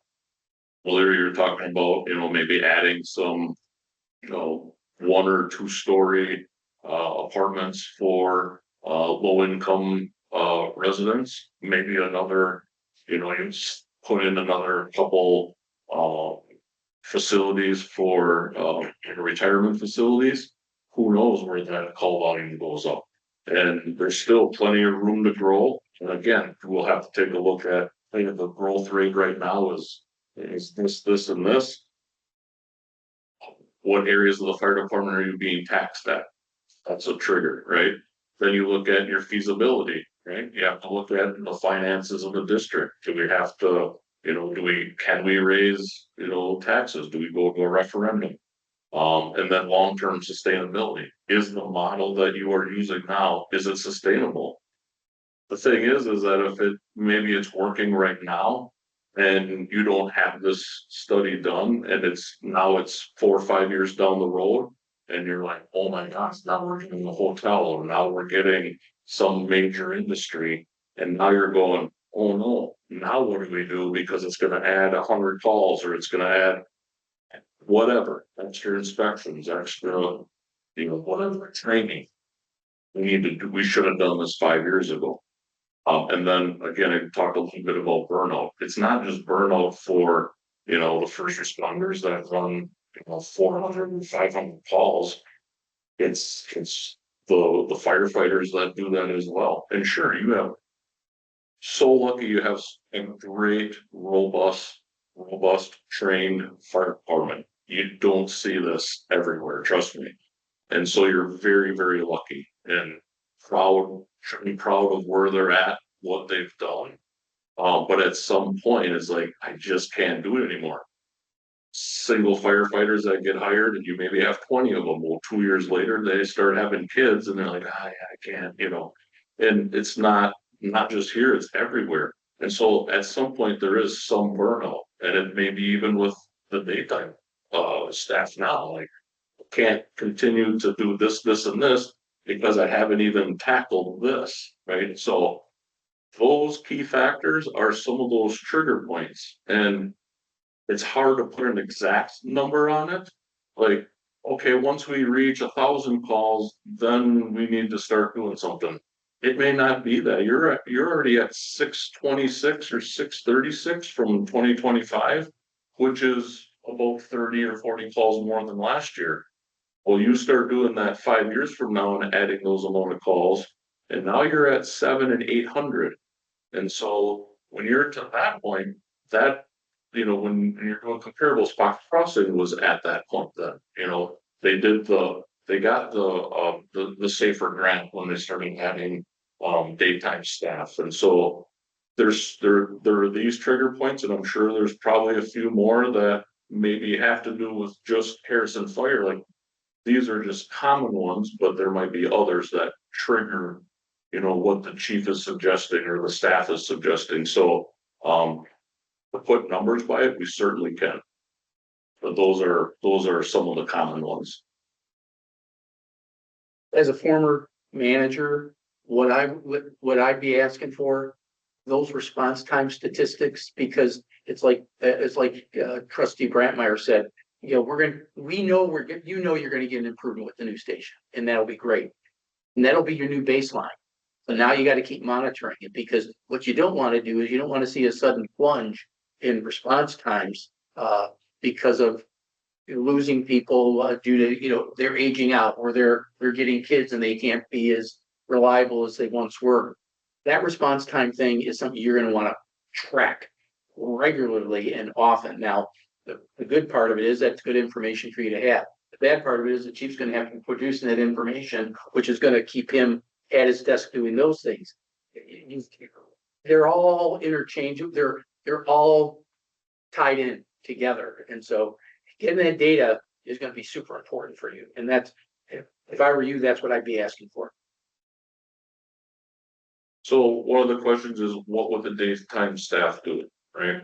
So again, sure, there's more items the chief or the staff here, the deputies, the assistants may have, but these are the main items of, okay, what can we do? We can prepare and do fire apparatus readiness, whether it's equipment checks, tools, pump tests, hose testing during the day, maintenance, whatever that looks like. Because currently the small items the fire chief is working on, community risk reduction officer is working on, station maintenance. So maybe, it's saving some time with, not to take away from public works, but maybe they're mowing lawn, maybe there's snow removal, maybe keeping the stations clean, and whatever minor repairs comes with that. They're doing inventory and supply management, SCBA's doing fit testing, flow testing. They're maybe doing some kind of training, setting up for the evening training, updating SOGs and policies that you have. They're pre-incident planning, doing fire inspections. Maybe they're the initial fire inspectors, and the community risk reduction officer is planning public education, or he's doing follow-ups that violations and correcting those. Community risk reduction, doing station tours, school programs. You already do some of that, but maybe there's more that can be done when you're just at that threshold of, hey, we can get to the schools a couple times during fire prevention week, and that's about it. And I know there's more. The fire department does a great job with being out in the community, but there could possibly be other items that I thought. Work with the water department on hydrants. I'm not trying to create work for the fire department, but some of those things also correlate with, I keep talking about ISO. But having the water, having a testing process throughout the year adds point size. And so maybe the water department does that, maybe the fire department goes along with them and offers suggestions or, hey, can we do this? So it's not a big thing, but it is something that can be done. And then, of course, emergency response. So those are some of the items that can be done. And then this, during the day, that might, when you're doing hose testing and not, and we would do it in the evening time. That takes away from other things like training. Again, not a bad thing to work with fire hose and pulling hose off trucks, but those are one of those things like, oh, I gotta do hose testing again. But that can be done during the day then when the day staff is there. Lessen the burden on the evening so that, training can be done. Again, there's some of those things that can be done that alleviates and gives more time at night for other training, meetings, whatever the agenda looks like. All right, I am gonna turn this over a little bit to Mark here. He's the cost share model guy. So, Chief Girl gave us a wealth of information regarding calls for service, but there's more to it than just the calls for service. Certainly the population, the equalized value, because a lot of what the fire department does is protect property. So the equalized value is something. And then the area, the amount of area that you cover. You've got quite a contrast in the different types of usage you have. You have a very suburban, area here, in the north side of the village. And Sherwood is pretty dense, relatively speaking, is more densely populated. And then you have Woodville, which is extremely, not dense. And so you've got all those factors to come in. We played around with the different numbers and ultimately said the weight of criteria should be 30% for the first three: population, calls for service, and equalized value. And then 10% recognizing that there's a certain inefficiency to serve a rural area. You've got a lot of ground to cover, and there's a lot of windshield time for your units to get out to those areas, and there should be a price that's paid for that. Should it be equal to the other factors? Not necessarily. And we went through different models and everything just to see what it was. Using this distribution that we have here, 30, 30, 30, 10, the result actually is pretty close to calls for service when you factor it all together. So if somebody were to argue, well, this is too much, you see the weighted share. Using that 30, 30, 30, 10, the share to Harrison is 77.6%, 18% Sherwood, 4.4% Woodville. So that would be the area that's covered by Harrison Fire Department. So that's the formula that we use. You could sit there and say, well, I want it to be all 25. Oh, obviously Woodville, it would worship Woodville because Woodville has a large area. It's like 4 times larger than Sherwood's area covered. Because Sherwood's a very, tight, small village. Population, Woodville's very small. Sherwood's still relatively small, and meanwhile, you're still growing, and that's not going to change anytime soon. So this was the distribution we used. So when you apply these factors, and the president asked about, well, what does this mean for those other options? Any option you look at would have that distribution. So right now it's a little over 3/4 for you. I'd round it and say 80% because you're going to continue to grow, and they're not going to grow as much. Village population is frozen or slowly dropping. Sherwood's is kind of holding its own, but yeah, you can see that it's landlocked, so it's not going to grow. And as the population ages, you're going to see that population reduce slightly, but nonetheless, it's going to be relatively stagnant while you're going to continue to grow. And your growth, I mean, Chad will tell you, it's not stopping anytime soon. Yeah, it's not stopping anytime soon. So anyway, Kevin, if you can scroll down. So what we did was we took the 2025 operating expenditures. When I was originally working on this, 26 budget hadn't been adopted yet. So using the 2025 numbers, we took the base expenditures that are in your budget. And that's a 637.9. And then we factored in an overhead factor because you're essentially running a business on behalf of everybody else. And there are costs for administration, finance, just insurance, things like that. So then there's gross expenditures. Each municipality has their 2% fire revenues. We're credit that right off the top. So the net cost is its net cost is distributed that way. And then you got the share of the capital costs.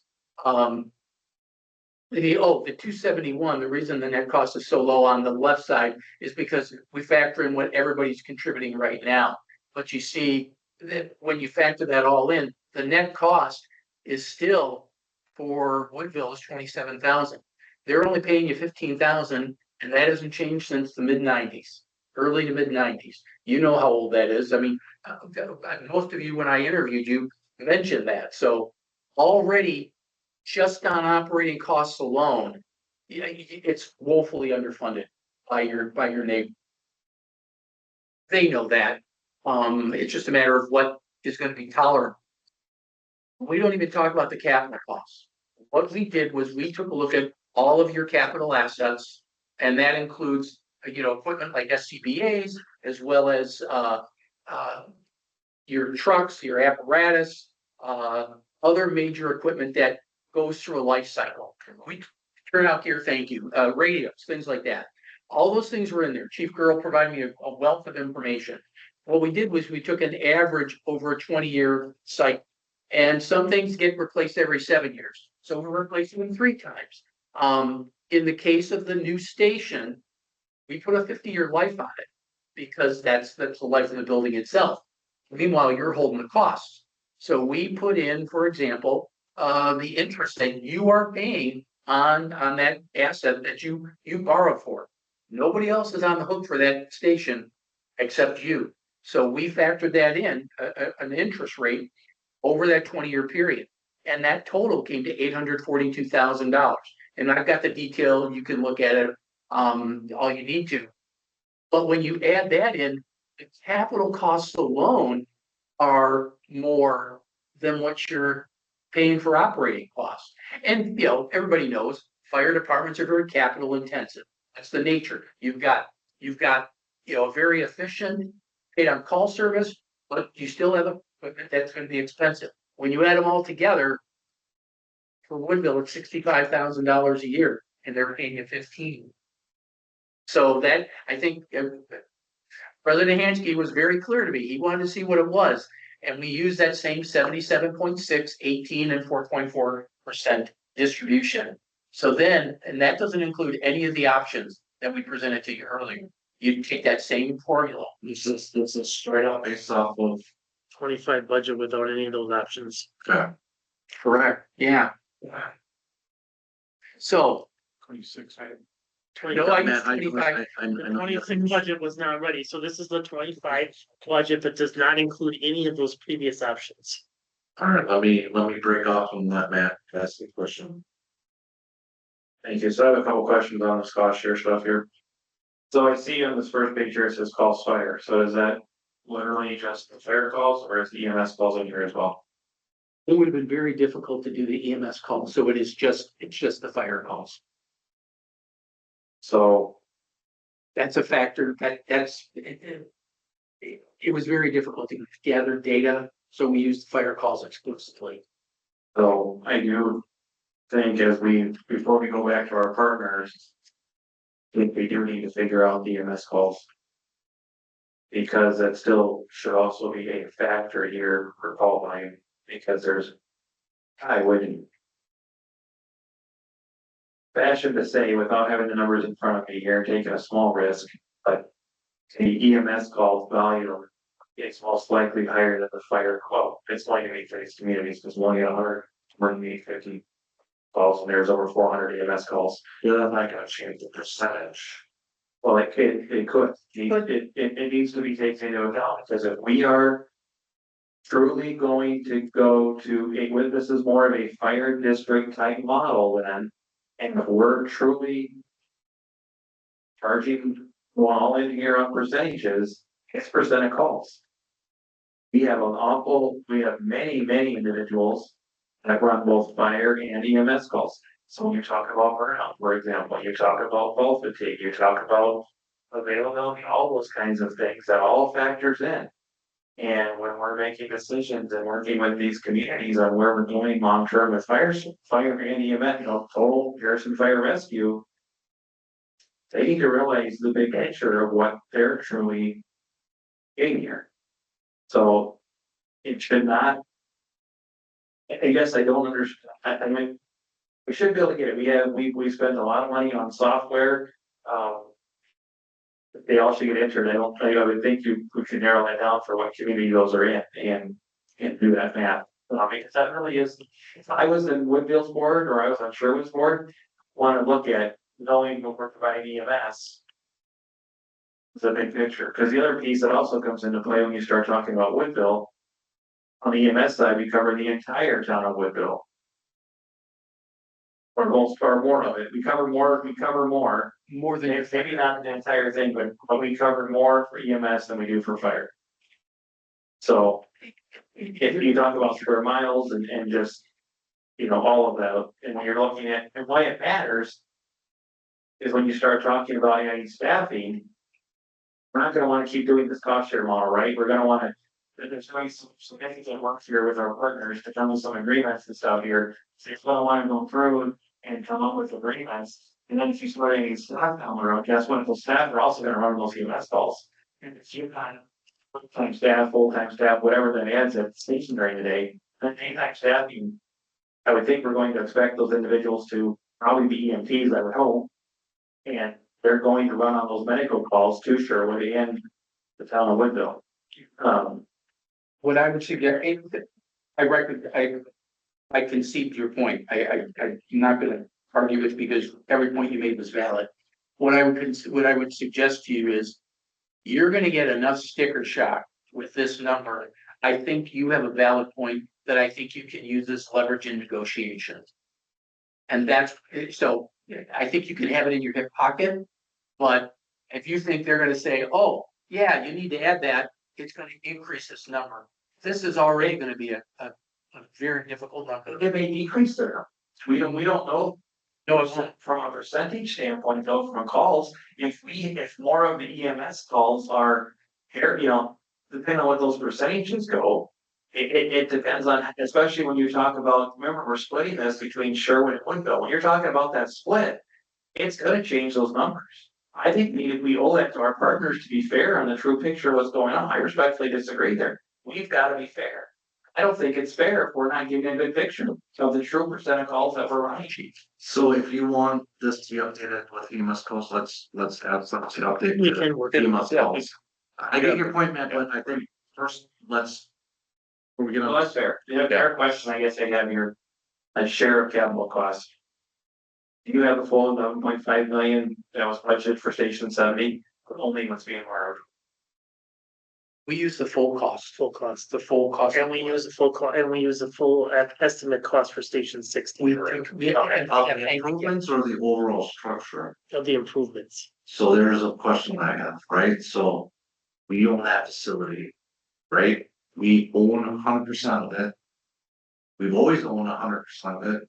How much of the property that we've had to own and maintain is cost sharing? Since we own all of it, is that? It's in there on a yearly basis as part of the department budget. Yeah. So So you we should just use that added- percentage. We just added the new costs for the Station 60 renovation and the entire cost of the new Station 7. We did both. Okay, well, And the reason why I was double checking that it's the entire cost, because again, if we're doing percentages and being fair, it's the percent of truly running the entire operation. And new Station 70 does have benefits to Sherwood and Woodville as well from a response time, et cetera. And by putting all of the costs in totality is really the only way to do this fairly, because there's things that may be purchased more toward 70. There may be certain things that are purchased more towards 60 because it's insurance, for example. How do you start splitting hairs and you start getting a lot of arguments, so it's just a lot better than just flat out, here's our total cost of running the operation. The other- I'm glad to the other- see that the entire amount is here. The other piece that's in here is anytime if we go to borrow money for anything, Harrison is fronting the cost of the borrowing costs and the carrying costs on Right, that. that should all be in here too, which if it is, that's different. Correct. It's, we go ahead and factor that in. Prior to this, that was never factored in, so no capital was in there and there was, so we were fronting the storm for everything. And regardless of how you finance it, that 11.5 million is the cost of that building, and it doesn't matter if you saved it for, for decades, or you financed the thing 100%.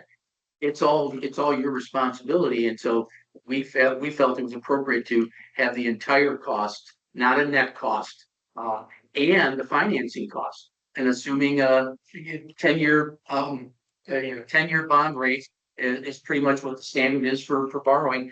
It's the number that I plugged in. And I also plugged in, I checked with, I'm not sure if you mentioned, if you got it in at the end, but $3.5 million, assuming $3.5 million to renovate Station 60. And we debated about what that number should be. That's, we saw a number that could have gone as high as 5 million. And we're like, no, that seems to be a little much.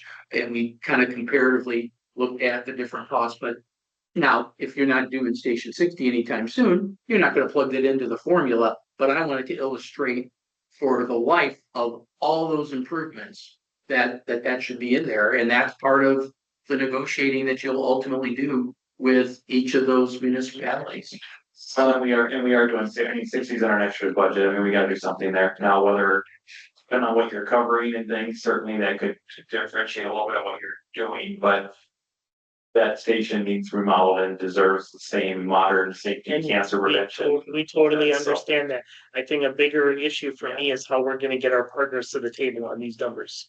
So how you do that, I don't know if you realize this was a couple of years ago, Sherwood paid for a study to figure out how much their startup cost is to have their own fire department. And once they did that, then they came back to us, oh yeah, we'll accept your cost, because I would be curious if anyone's got, I'm sure anybody can hear with the Freedom of Information Act to find out what that cost would have been. Because that's your negotiating tool. And because there's no way they can even think about either municipality can look at doing it for these numbers. The other thing I would encourage here to look at is there should be a true up. I know it adds some extra work. Again, I think we need to figure out how we get some more administrative support for the chief, so that he's not having to spend time on some of these numbers, and we need to figure that out. And Chad, I know we had one staff number change already, so maybe there's some other things we can do, because we gotta do something there, because he can't be spending this time having to crunch all the stuff either, so there definitely needs to be administrative help. But there should be a true up here as well to tell them, to assure them, because one of the things I have heard from them is Harrison's taking our money and isn't spending it, and we've had to there's been some things we've gone through on some of that, so a true up. And the reason why the true up is also important is that they know, one, the money was spent, then just go in our general fund. But also it protects that we're truly keeping up on our costs. If there's a catastrophic event that happens in one of the communities, that we hope there isn't, but there could be some very expensive, like if something would happen at a facility in Woodville, for example, it could be very expensive. And that all needs to be accounted for, that still covering the cost of the district, where obviously we'll try not to go over budget any year, but if something happens that we have no choice to, the following year, that's gotta get made up for. Versus if we have a really good year and that's many calls, we can give them a credit for the next year bill, that helps everybody feel good about, well, it's better. Maybe they still won't feel good, but it'll be better. Right, moving on. Recommendations. Okay, so recommendations is working with staff. We thought that the Model C staffing would work the best initially. Again, this is just a recommendation. Same with the weighted share model of those communities. Again, if down the road you wanted to add, hey, we need to add 400 calls or whatever that looks like for EMS. Chief Chad staff is gonna have that Excel spreadsheet that we worked on. So if you would add 400 calls to calls in that model, it changes all the numbers throughout the whole program, just the cost, the percentage, all of that. So yes, there probably will be some research and trying to figure things out, but for the most part, it's typing the numbers, hit the enter button, should change the whole gamut of information for cost. You may end up negotiating, you know, how often you revisit the cost sharing. That might be one thing. And do you use a rolling 5-year average type of thing? Those are all things that'll come into negotiations. You'll be able to track that over time because somebody might have a bad year on calls for service and you don't want to, you know, have that weigh too heavily on it. So you take a look at that, but revisiting the cost sharing, I worked in, and I think I told some of you, years ago, I worked in what was known as a contract city. This was in California. So, the cost sharing was done by the different communities that were contracting with, the Los Angeles County, Fire Department, and call for service could waiver, but it also, some of the nuances of the geography there, we had to negotiate because there were some nuances that clearly hurt my municipality, so I had to argue those. Woodville's gonna argue the area thing. Woodville may want to argue the point that you're bringing up, Chuck D. Lancaster, about the EMS calls. Be careful what you ask for. It may work for you or it may work against you. More likely work against because that area is probably the most densely populated. If Woodville didn't have any density, it's that area that could hurt them. That's why you revisit every 3 to 5 years to make sure. I mean, you talked about true up, and you do need to do that.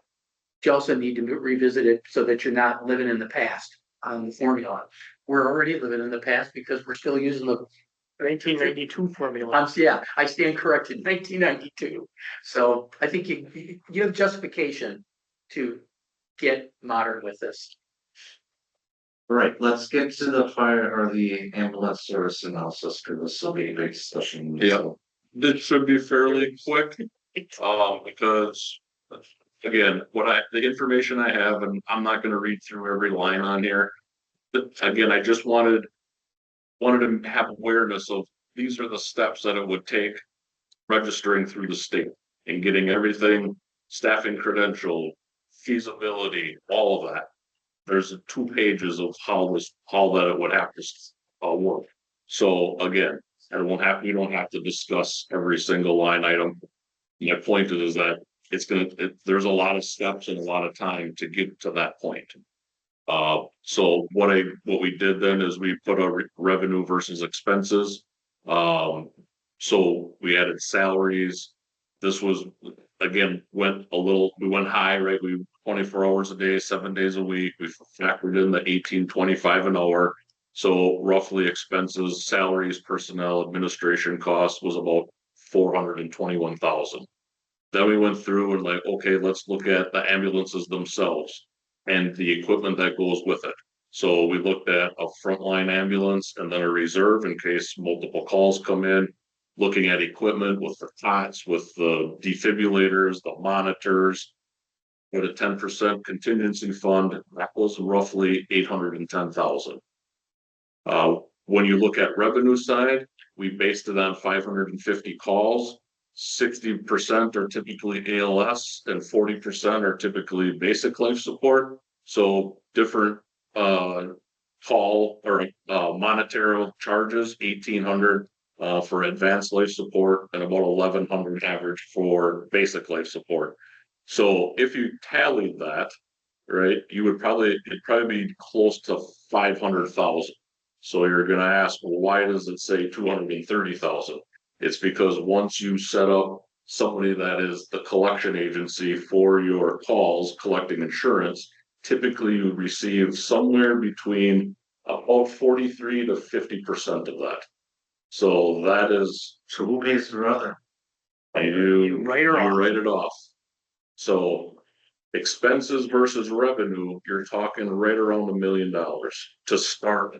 And then the issue becomes, right, hey, in 5 years, we're gonna make that up because we have $230,000 revenue.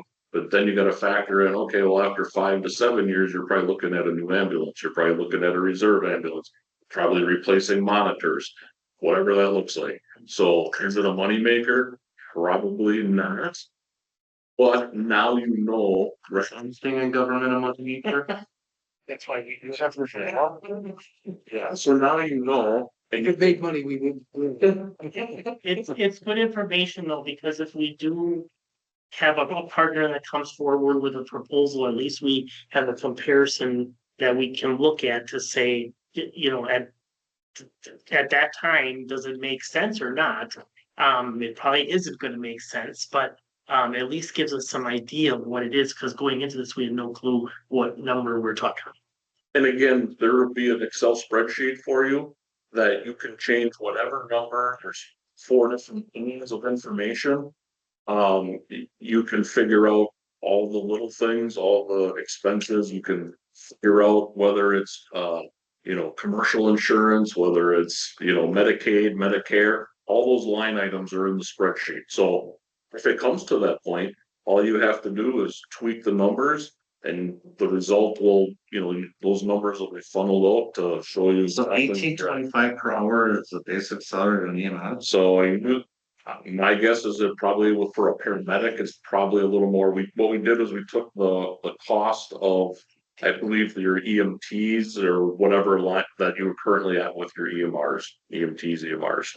That's less than $3,000 a month. Yeah. So again, it's probably, yeah, a little low as far as salary wise, because if you're looking at a paramedic service, yes, they're probably in that 20, at least mid $20 to $30 range an hour. Okay. So, and again, you can have whatever service you want. You can have a AMT service, but then you're still gonna have to have and intersect with home cross at the paramedic level. You need transport. I did get a call from. I think it was the VP of the district for Blue Cross, and they wanted an opportunity to come to talk to the village board and set some things straight that they felt were For misinformation. So, Plus? yeah.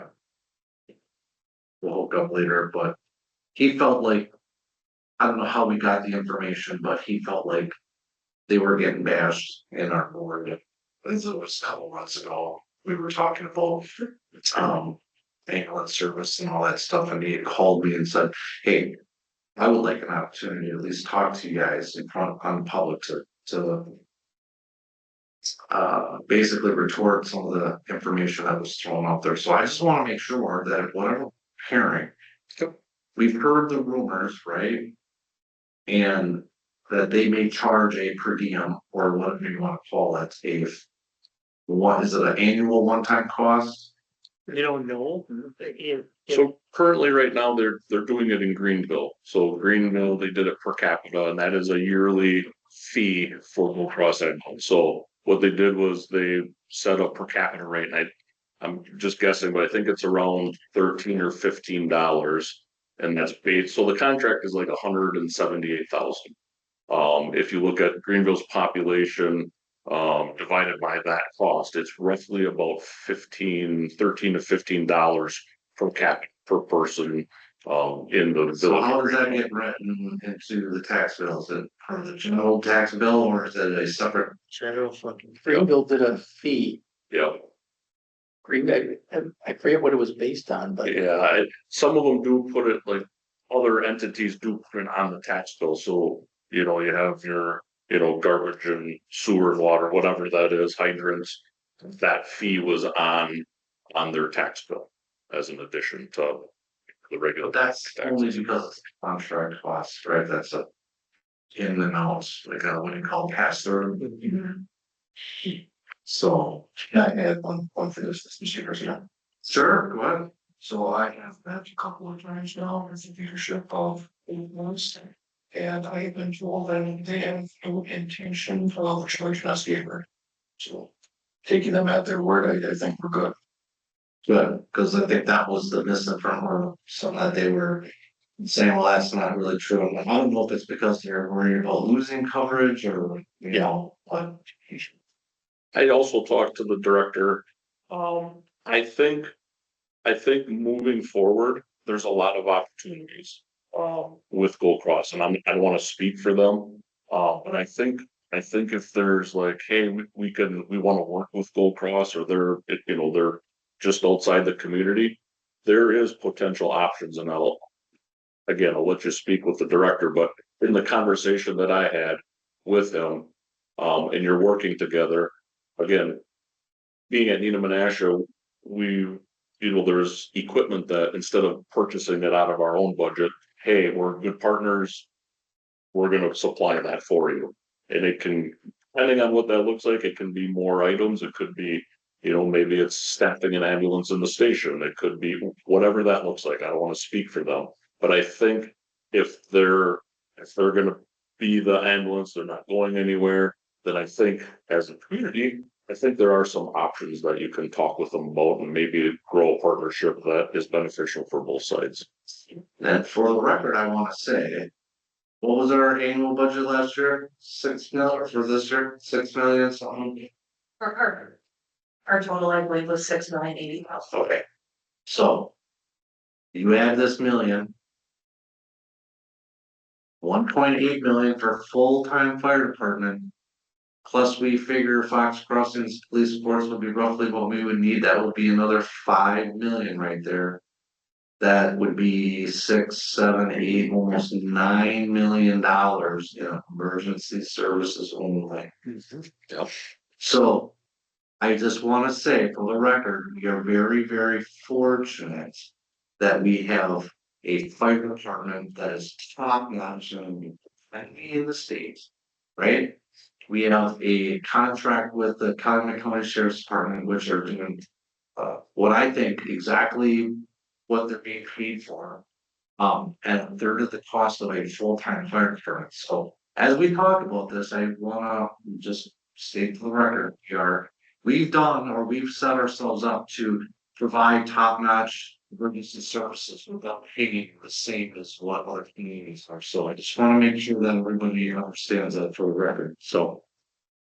I'll let you wrap things up. Yeah, and again, just to piggyback what you said, President Henschke, is, this was more of an awareness. Where are we at? When do we do it? It's not saying we're doing this tomorrow. It's not saying we're doing it next year. That is totally up to you, but at least now you have the information, all the different points of when and where to do, when to do it. And I agree. So lucky to have the staff that you have. I was fortunate to work with most of these firefighters here, and I still, when I'm going around and doing different studies with different departments, there's a few things I always bring up that this fire department does that nobody else does. And I'll brag about the specialized teams that was put together, and that, it is top notch. They put a lot of time in it. So I'll just one more question. Yep. And I'll be the last person to ask this question. Do you think that we would have had a full-time fire service if you just had Station 670? Without a new fire station? Because you have a fire, they're unionized. Yep. Would they have worked out of that building out of there being a union? In the one that you're in now? Yes. No, 70. Yeah. No, because it needed bedroom. So when the comment is there wasn't any public feedback, that's not true. There was a lot of public feedback. We've had multiple studies. And I would say that if you had a professional full-time fire department, there would have been no way you would have been able to operate out of that Station 70. Correct. Thank you. Not even. So so we talked with Alyssa, Jared and myself, and where we go from here. And honestly, I think our next step is we owe it to our partners to present in a joint meeting with them. So the recommendation that I have is that I would work with Woodville and Sherwood's administration to try to get a joint board meeting amongst the three of us at some neutral location close by, I don't know where that is. and have Summerfield, and have McMahon come in and present the findings of this study and be able to be able to give their board members and staff an opportunity to ask questions as well, to kind of set the playing field for starting some negotiations, because whether we do any of these options or not, we still have to address this cost share model, because we can't afford to run out to Woodville to fight a fire at $15,000. well, let's, So I think the board needs to, give us staff the opportunity to see if we can try to get everybody around the table and have that discussion and figure out what that cost share looks like. So at least we can try to deal with the capital costs, and then otherwise Harrison is going to continue to keep subsidizing capital costs. and so that's why you're seeing a lot of these municipalities, yeah, pulling from, I think, I don't know, late nineties, there was a lot of this, oh, we're gonna merge services, we're gonna move services, well. That seemed to be the rage that was, we only need one facility, right, but then as time moved on. You see communities that grow larger than others, and there's the animals in between, oh, we're being subsidized for. You guys are getting the new buildings and the new toys, and there's nothing in your community, so I think you see. A lot of communities throughout the country decoupling themselves and saying, hey, we gotta focus on our own one. Right? So, And if that's the way it goes, that's the way it goes, but I can hardly believe that our partners can start a fire station for even the cost of the new updated cost share model. well, Freedom of Information Act, I will get your hands on that, study that sure would pay for certain of their own fire department. Mike, I guess, question for Kevin, preach ISO, and we work damn hard to get our ISO rating. Yep. On a brand new department, what ISO rating would they have? On a brand new, so really what ISO, besides the hydrants and the equipment, which you all have, right? Is the big hydrants, staffing is the big one, dispatch, apparatus.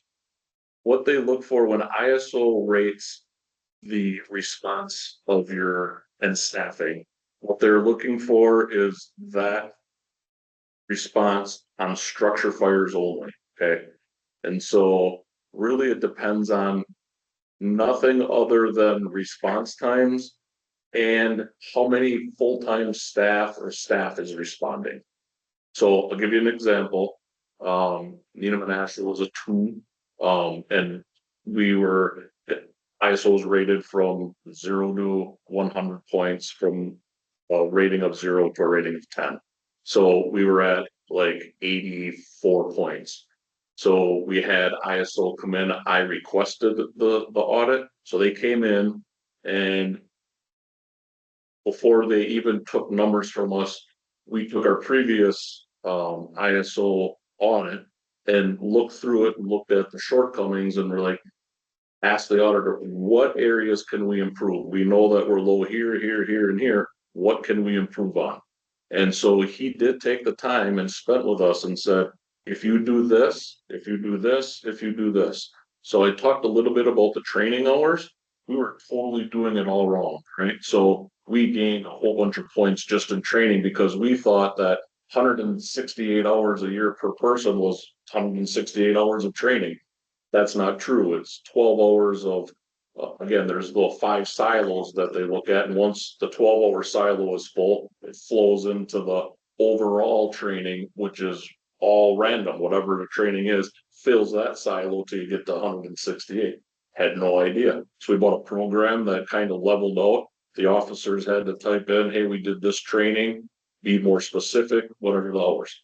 Then we met with the water department, and I mentioned that in the power slide is because I did not know. I knew they took the flows of hydrants in your community, but I didn't realize that ISO required, depending on where those hydrants were, what the flow was supposed to be. Had no idea. So we had, between Needham and Ashland, we probably had 30 hydrants that didn't meet ISO their ratings, because maybe one was in an industrial area that was, only flowing 2,500 gallons a minute, and they wanted 5,000.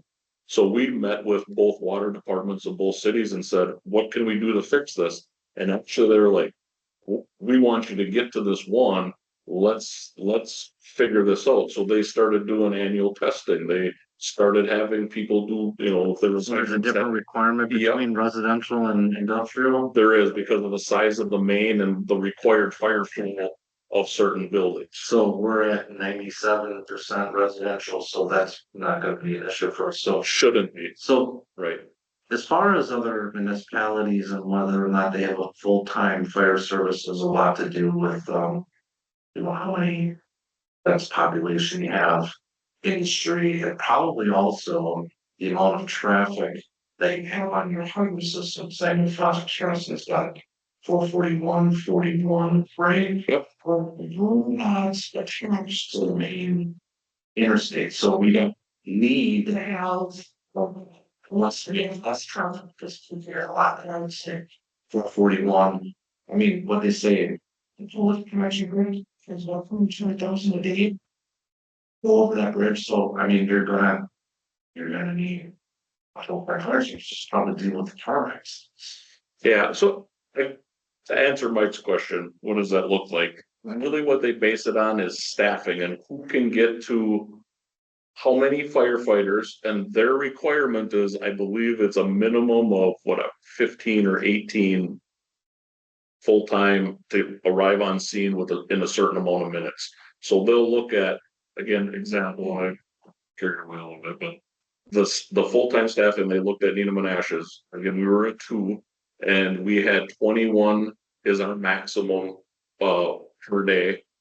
Minimum staffing was 17. So they took a look at that and were like, even that, what percentage of the day do you have 21 and what percentage of the year day do you have 17? More on the 17 side than the 21 side. So then he started asking questions about, do you have AutoAid? Yes, City of Appleton. So they gave us 3 more people from this because of the City of Appleton had AutoAid. That bumped us up to 20 or 21.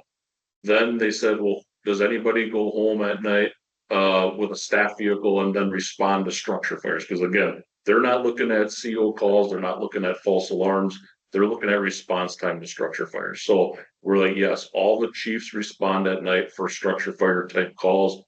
They were able to add 3 more people. So by doing that, we went from between 17 and 21 to 21 to 28. And so that bumped us up, that the little things, right? The hydrants, the staffing. So what did that do for you? So that, so as a community, what that does is it lowers the insurance risk and the premiums. Now, I will say this, that it is some savings for residential. But it's way more for business and industry. And what that does is it hopefully attracts business into your community because of your rating. Not guaranteed, but for industrial, larger commercial type buildings, they look at that like, hey, the fire flows are there, the staffing is there, they have top-notch equipment. Dispatch is another one, so looking through the different areas of dispatch, making sure they have, backup system, whatever they're looking at.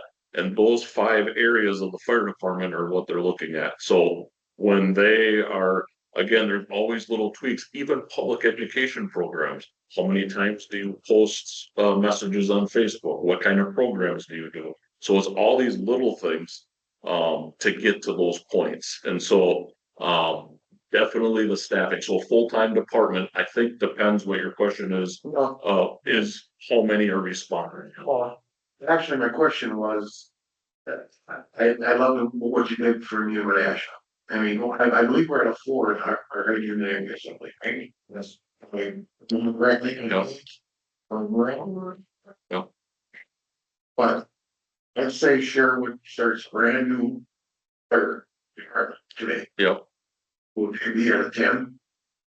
They will not be at a 10 only because, again, the 10 goes from whatever water source they have, the farthest again, so like in your rural area, the reason that you're a 7 or an 8 is because it's a mile distance from the station to the farthest water source. But where I'm getting at, Yes, for Sherwood to start, right now we're at 4. There's no way they'd start on at 4.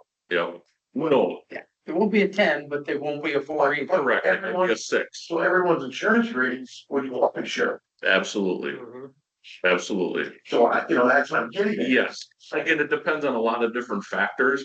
How many engines do they have? Do they have will they start off with just one engine? Do they have tenders? Do they have, what type of equipment do they have? Because every single thing, like NFPA guidelines on equipment on an engine, do they have a 14-foot roof ladder? Do they have a 14-foot extension ladder? So it really gets nitpicky when you get down to the nuts and bolts. So again, it depends on how much equipment are they gonna initially purchase. So probably not gonna be a 10 because they'll have an engine with 3,500 gallon per minute pump or whatever it is, and they have their hydrogen community, right? And so they'll be able to, maybe be a 6, maybe be a 7. But again, it's all those factors that roll into it. They won't be a 10.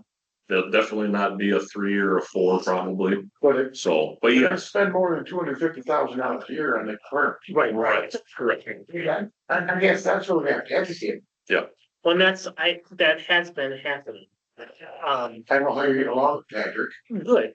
And yeah, I've had those discussions. I've had the discussions about the station and about sharing in the costs and those kinds of things. I think the board has been challenged, so I think having a joint meeting and sharing these costs and allowing them to ask similar costs, I think that's next step before we just dive into numbers and trying to change a contract. So let's wrap this up by just unless there's any other questions. I just want to real quick, what's the game plan moving forward? You said separately, we're gonna meet with Sherman And Woodville, and Woodville. We need to outline our thresholds as far as what that's gonna look like. And it's not to be perfect, it can be running, so don't say, or I'm not gonna sit there and say you need that threshold to be exactly, obviously it's gonna fluctuate, right? Obviously, it's gonna depend on our new fire station and response times, which may change thresholds, right? But that's what I think we're looking at, and then what are the thresholds, what option are we going with, A, B, C, D, or whatever, right? Am I understanding that I correctly? think it would be nice to kind of know what the board is thinking on an option. I don't know that we have to have that ironed out exactly right now. I think, but we can also share with them that, we're leaning towards this option or, working in through these different options over the course of the next, 5 to 7 years or whatever, based on call volume. I don't know that we have to have that absolutely figured out at this point. I think more than anything, we need to just share with them what the costs are for our capital plan and what the operating is and what the new cost. That's what I said. Status quo is gonna Presented. be a sticker shock. Status quo is gonna be a stick, yes. But, obviously, we're growing, and so we're gonna have needs in the future. And so when we hit that threshold of whatever Correct. says we need at least 3 times responder, or is it gonna be 4, right? What is that threshold? What's that gonna look like? Who's gonna determine it? Obviously, we're gonna have to prove it, but someone's gotta lay that out, right? Yeah, and with the work that McMahon has done and the spreadsheets, I think we can, figure that out and make a recommendation. I mean, it's not gonna be in 2026. No. It's not gonna be in 2027. Probably you're looking at 2028 Right. or later, whatever the threshold is, and if that threshold's met, then. To me, I just think we need to get the process ironed out so that it's not a decision on the owner, it's follow the process, right? The process is, we've outlined what the needs are gonna look like or projected to be like. Once we hit it, it should just be triggered, we vote approve, you know what I'm saying, as long as it's upfront, planned out. I don't know that it's gonna be that clear cut and dry. But I'm not saying it's gonna be, because we got a long way to go to get there, right? As far as understanding where our. I think we go back Response and time's take gonna some be- of the comments that the board has made. Relook at the numbers, Yeah. look at what the actual, share the numbers, look at what the actual costs are. And maybe the board has a follow-up discussion on, you know, kind of what that game plan looks like, and you'll make some kind of recommendation. Yeah, the first part of our presentation where we talked about the options. When we talked to the other municipalities, they weren't even interested in that. They were interested in the second part, the distribution formula. So that's gonna be their big focus. Now and then you can say, and we're looking at, and I'm talking as if you're talking. Yeah, we're looking at other staffing options and that same formula is gonna apply. So if we spend, whether it's the smallest option of 50,000, or you go on the big kahuna to 1.9 million.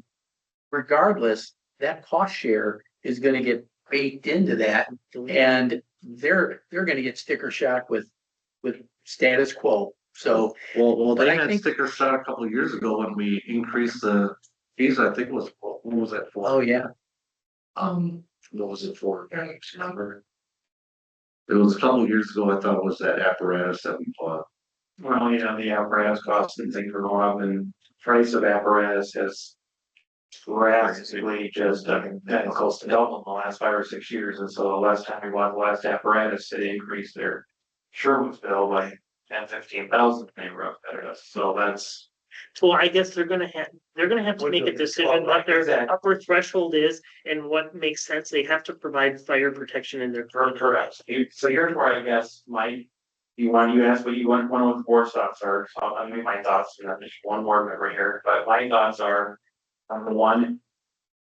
I really believe we need to figure out how to get the chief. And Craig. Administrative help now. So that as we're talking about and figure out what that looks like of someone that understands fire and EMS. Or how to train somebody, if that's what it takes, whatever that looks like. I'm not, you guys are staff can figure that out, but I mean, you're asking from a budget standpoint here. I think we need to get administrative help. And then system standpoint dedicated. To realize, that's not trying to juggle other things of the village. Maybe you have capacity in the office, and that's fine, which is okay too. That's up to you to manage. But we're talking about numbers, and I heard say, well, the more numbers we have, for the more time the chief's got to spend in the office trying to crunch those numbers and doesn't get to other things. I don't want that to happen. He needs to be able to do other duties that he needs to be able to do, and it's not fair to just keep dumping administrative number crunching things. And we've got other things too, where keeping track of how many calls firefighters are making, all that kind of stuff. He has to crunch all those kind of numbers today. So we've got computer systems that we've invested in, and with the right training of some people, train someone, he can have that administrative help to help him do those kind of things. And I've heard that we need to stop drowning that way. And I think that's what we can give some immediate relief to, that I believe should happen. And then I think we need to look at current costs only, not to confuse them, not to muddy these waters, because there's a lot of different options here and a lot of and ifs or buts that could happen. But I believe for the 2027 budget, we've got number one priority here that after getting that administrative help is fixing this cost share. We cannot allow the Harrison taxpayers to continue to subsidize these other communities. It's not fair to our Harrison taxpayers. And I believe this is gonna be we have to start this now, because this is going to be a process. So I would encourage you guys to revise the whatever here. You can give a hint that as community growth needs to change, but this is today. Is there This parents? is how we know today. We know today's 2026 budget. We know the cost share is broken today. So stick with the facts of the knowns. And figure out where it's still. Because if they decide to go do their own thing, which I hope they don't, I hope we can continue to be partners for the record. I hope we can be fair partners. That would change this whole thing too, if one of them would decide to go do their own thing, too, both. Because it's so side. But I guess When's it expire? There is no expiration, and there's no inflationary, what's the word? Inflationary factor, there's nothing in there. So how is it, how is it, I think, isn't there? I think there's some clauses in Sherwood's, I know for sure though about notice if something would change. Yes, We have. it's a year notice, but there's no other. Right, but that's where, but I think we need to give that notice that we're not gonna continue to do this for $130,000-$40,000 a year. I mean, that's what the board's gotta vote on. I believe that would probably be some direction we're gonna need from the board, so I think that. You know, Well, that's the first step in the negotiation, which is this is a consequence, you don't want to move on. Because I get it. if we don't, let's just say we meet with them and they say, well, after 6 months, nothing happens, then what? Then I think the board has to decide, are we gonna continue to provide service to them? Well, I think we need to, as a board, draw the line in the sand and say, what we have here is not acceptable until like, you got 1 year to negotiate with us a brand new structure. That's my opinion. You know, it's the same thing too. I don't know, listen, did you factor what 15,000 means in today's dollars? And certainly, I'm curious if you did. And She did. so I put it into just an inflation calculator and it averaged that inflation rate was about 2.54%. So from 1992, which was when the contract increased from 6,000 to 15,000, and about the year end of 2025, that would be to $34,329. And they're paying us still 15,000. Sure. So like I said, some, and as much as. I want us to be good neighbors too, and that's important, and that's where notice and different things, but. We can't continue to go to Woodville for 15,000. Sure, if they call us for mutual aid, are we gonna help them out? Of course, just like we do any other mutual aid. But you can't plan primary response. It's not right. Whoop, sorry. Cut him off, right? Coming on. You wanna go? Stupid buttons. Mike wanted to talk. Go ahead. No, you cut me off. That was thinking about, it's just, we've gotta make sure we just need to make sure that we're being good partners all along. Like, I want us to continue to serve Woodville. I want us to continue to serve Sherwood. For the record. And that's why- We have volunteers that live in both those communities that are very dedicated to the department as well, so that's important. So we just need I to think figure out. that's how why to put the table and maybe we don't- fair, you know? These are just numbers of what he ran in there, and the final numbers may look different. There may be some other different, clauses that need to be put into it. So don't hold your head on the 250,000, but it gives us a starting point, at least to share what, the current calculations are, and we'll negotiate from there, and maybe there's some give and take. Yeah, I mean, every last thing I have, last time I have, and I, pleasure of the village president. But we have a number of firefighters here, I'd like to know if any of them have any questions or anything too, I think. Well, let Mike spend. It's good.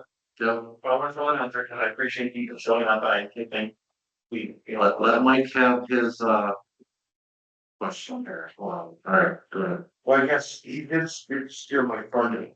I'm gonna say, I believe if I look right, there's 4 village Sherwood people on our fire department sitting here tonight. That's why we get trucks at 60 so quick.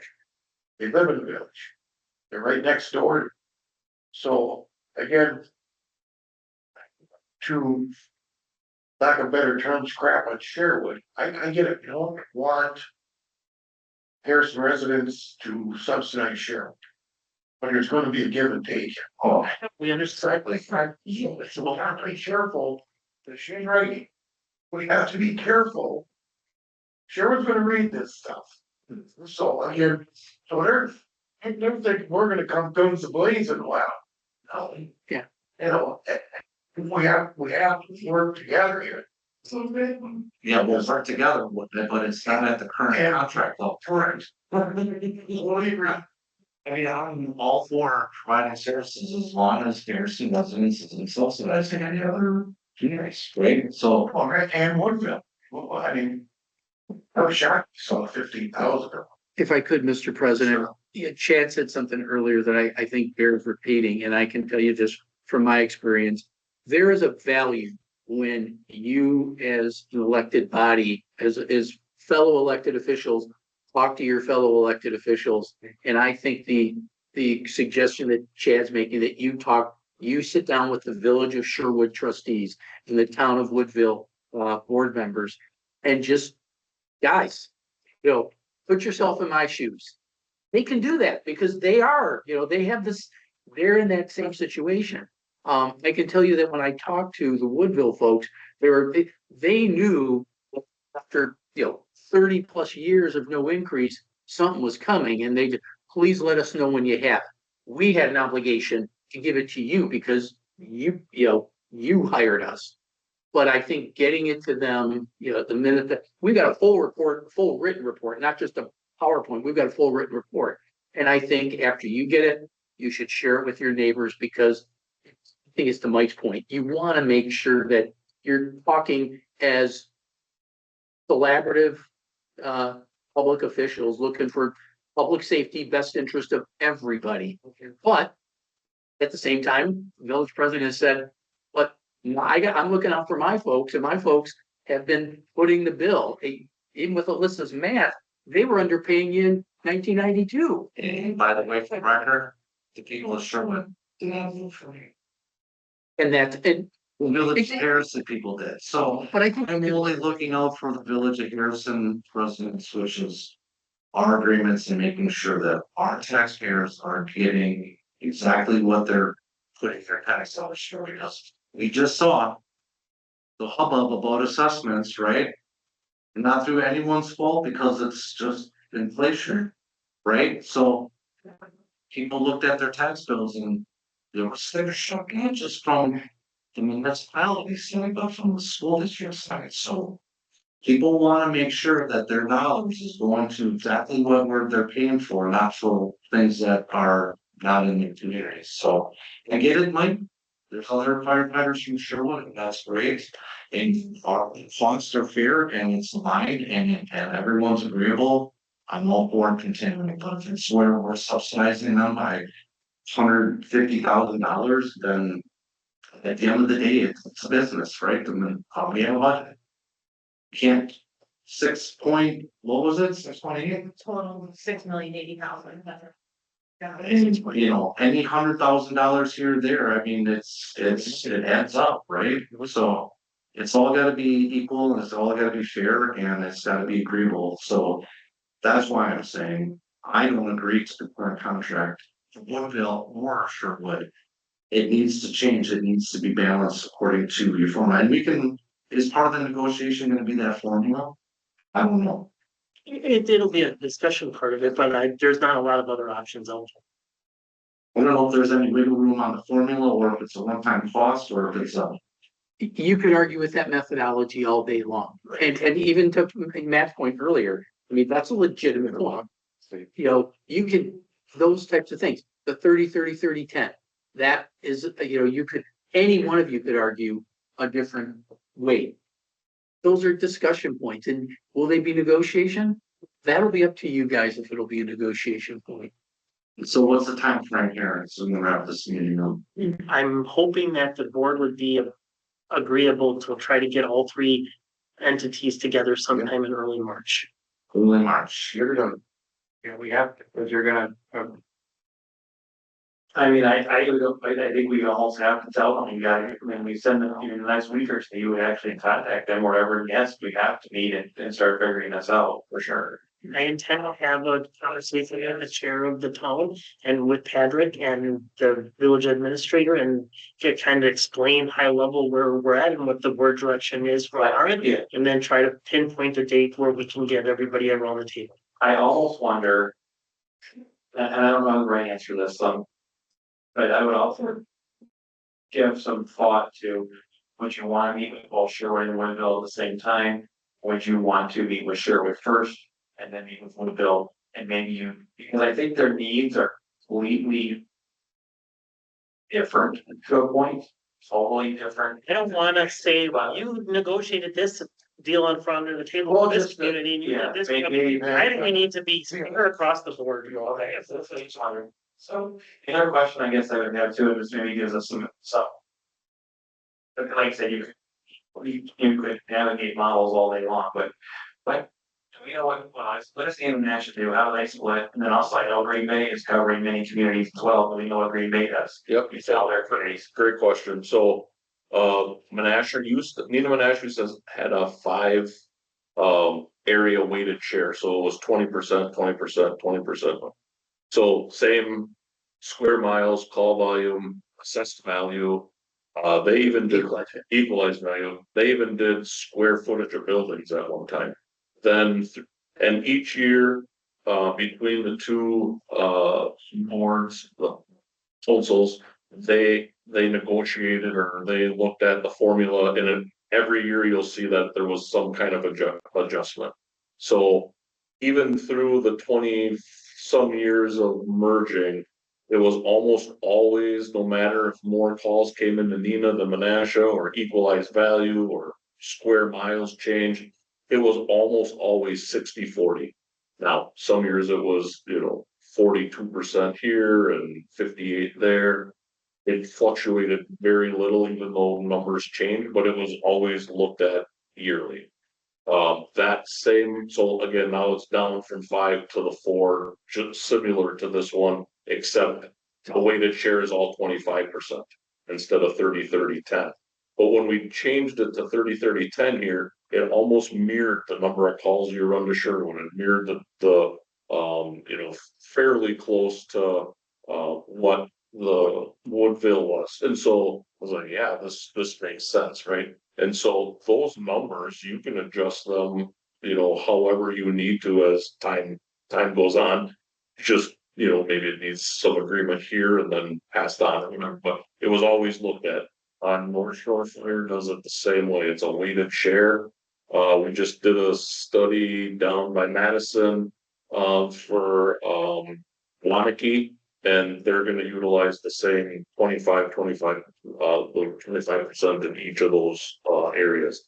I'm not sure what Green Bay does, but I know the models that we've used are pretty similar to this one.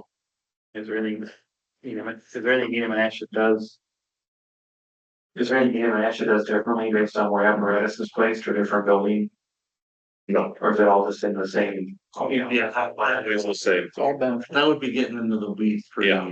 No, it's usually rigged or kept in the same, Yeah, nothing's usually moved around. then you're gonna start measuring how much water you. Right, so that's all, you guys take all the same kind of thing in here, they take all the collected costs. Everything, insurance, benefits, stationary there, all that stuff gets put into that model. So I think that's something we need to make sure we can explain too, as we're talking to them, that we're not just treating this, ourselves, so. All right. Anyone from the crowd got a question? Yes. On your response time. Yeah, So that is an average on every call we get, right? correct. Perfect. Jared, you did a talk last week. We had 148 calls. How many were emergency? How many were false alarm, CO? I don't have it in front of me, but I have it all broken down. So I believe it was like we had 40 actual fire calls. That weren't like CO calls or non-emergency calls. So when we have a non-emergency call, we're not rolling lights and sirens. Right. How long did it take for us to get the Chilton that night for that house fire? So what I'm getting at is, we're not always running lights and sirens. So it says that for me to sit here and say, it takes us 20 minutes every time there's an emergency, it's false. So you have to take an effect. I mean, like you said, the ISO rating is based off structure fires. So to say it takes 20 minutes for every call is false.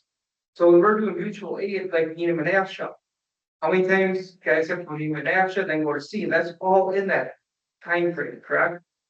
So why would we not break it down to local actual fires to get an actual response time? Because to me, saying 20 minutes is a scare tactic. So you start telling the people, Harrison, it takes us 20 minutes to get your house on fire, that's false. Makes sense? Yeah, and I think the chief said that those numbers would be different because of your response times, not because of how long it takes your station to get anywhere, with more of where the location of this station is currently.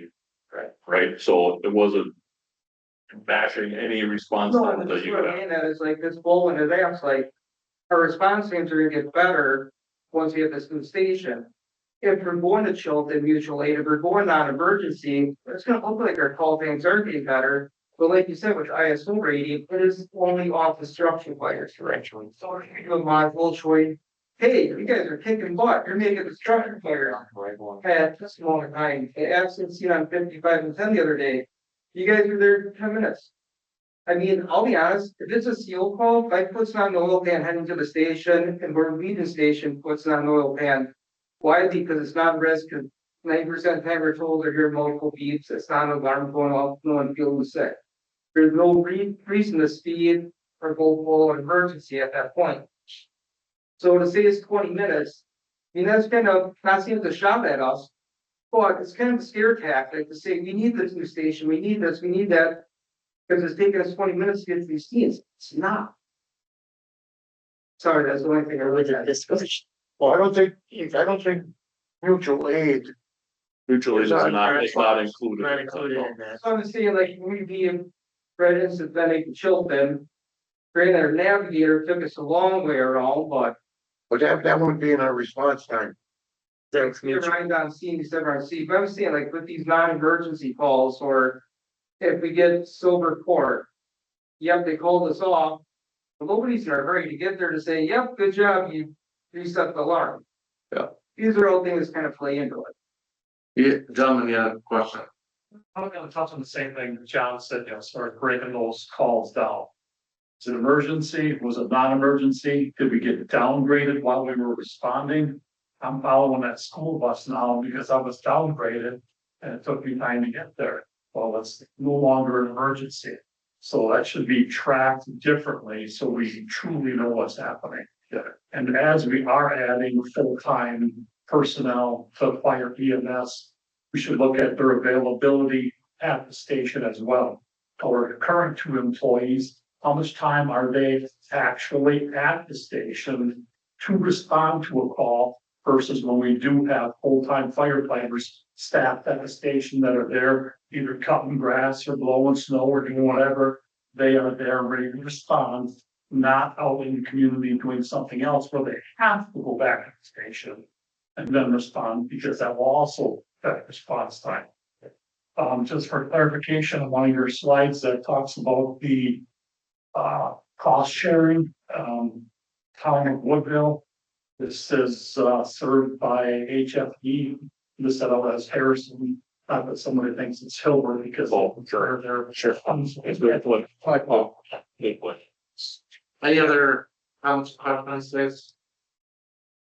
Just to answer, so dispatch, it's when I talked to them, which was probably in September, where they were working with new programs.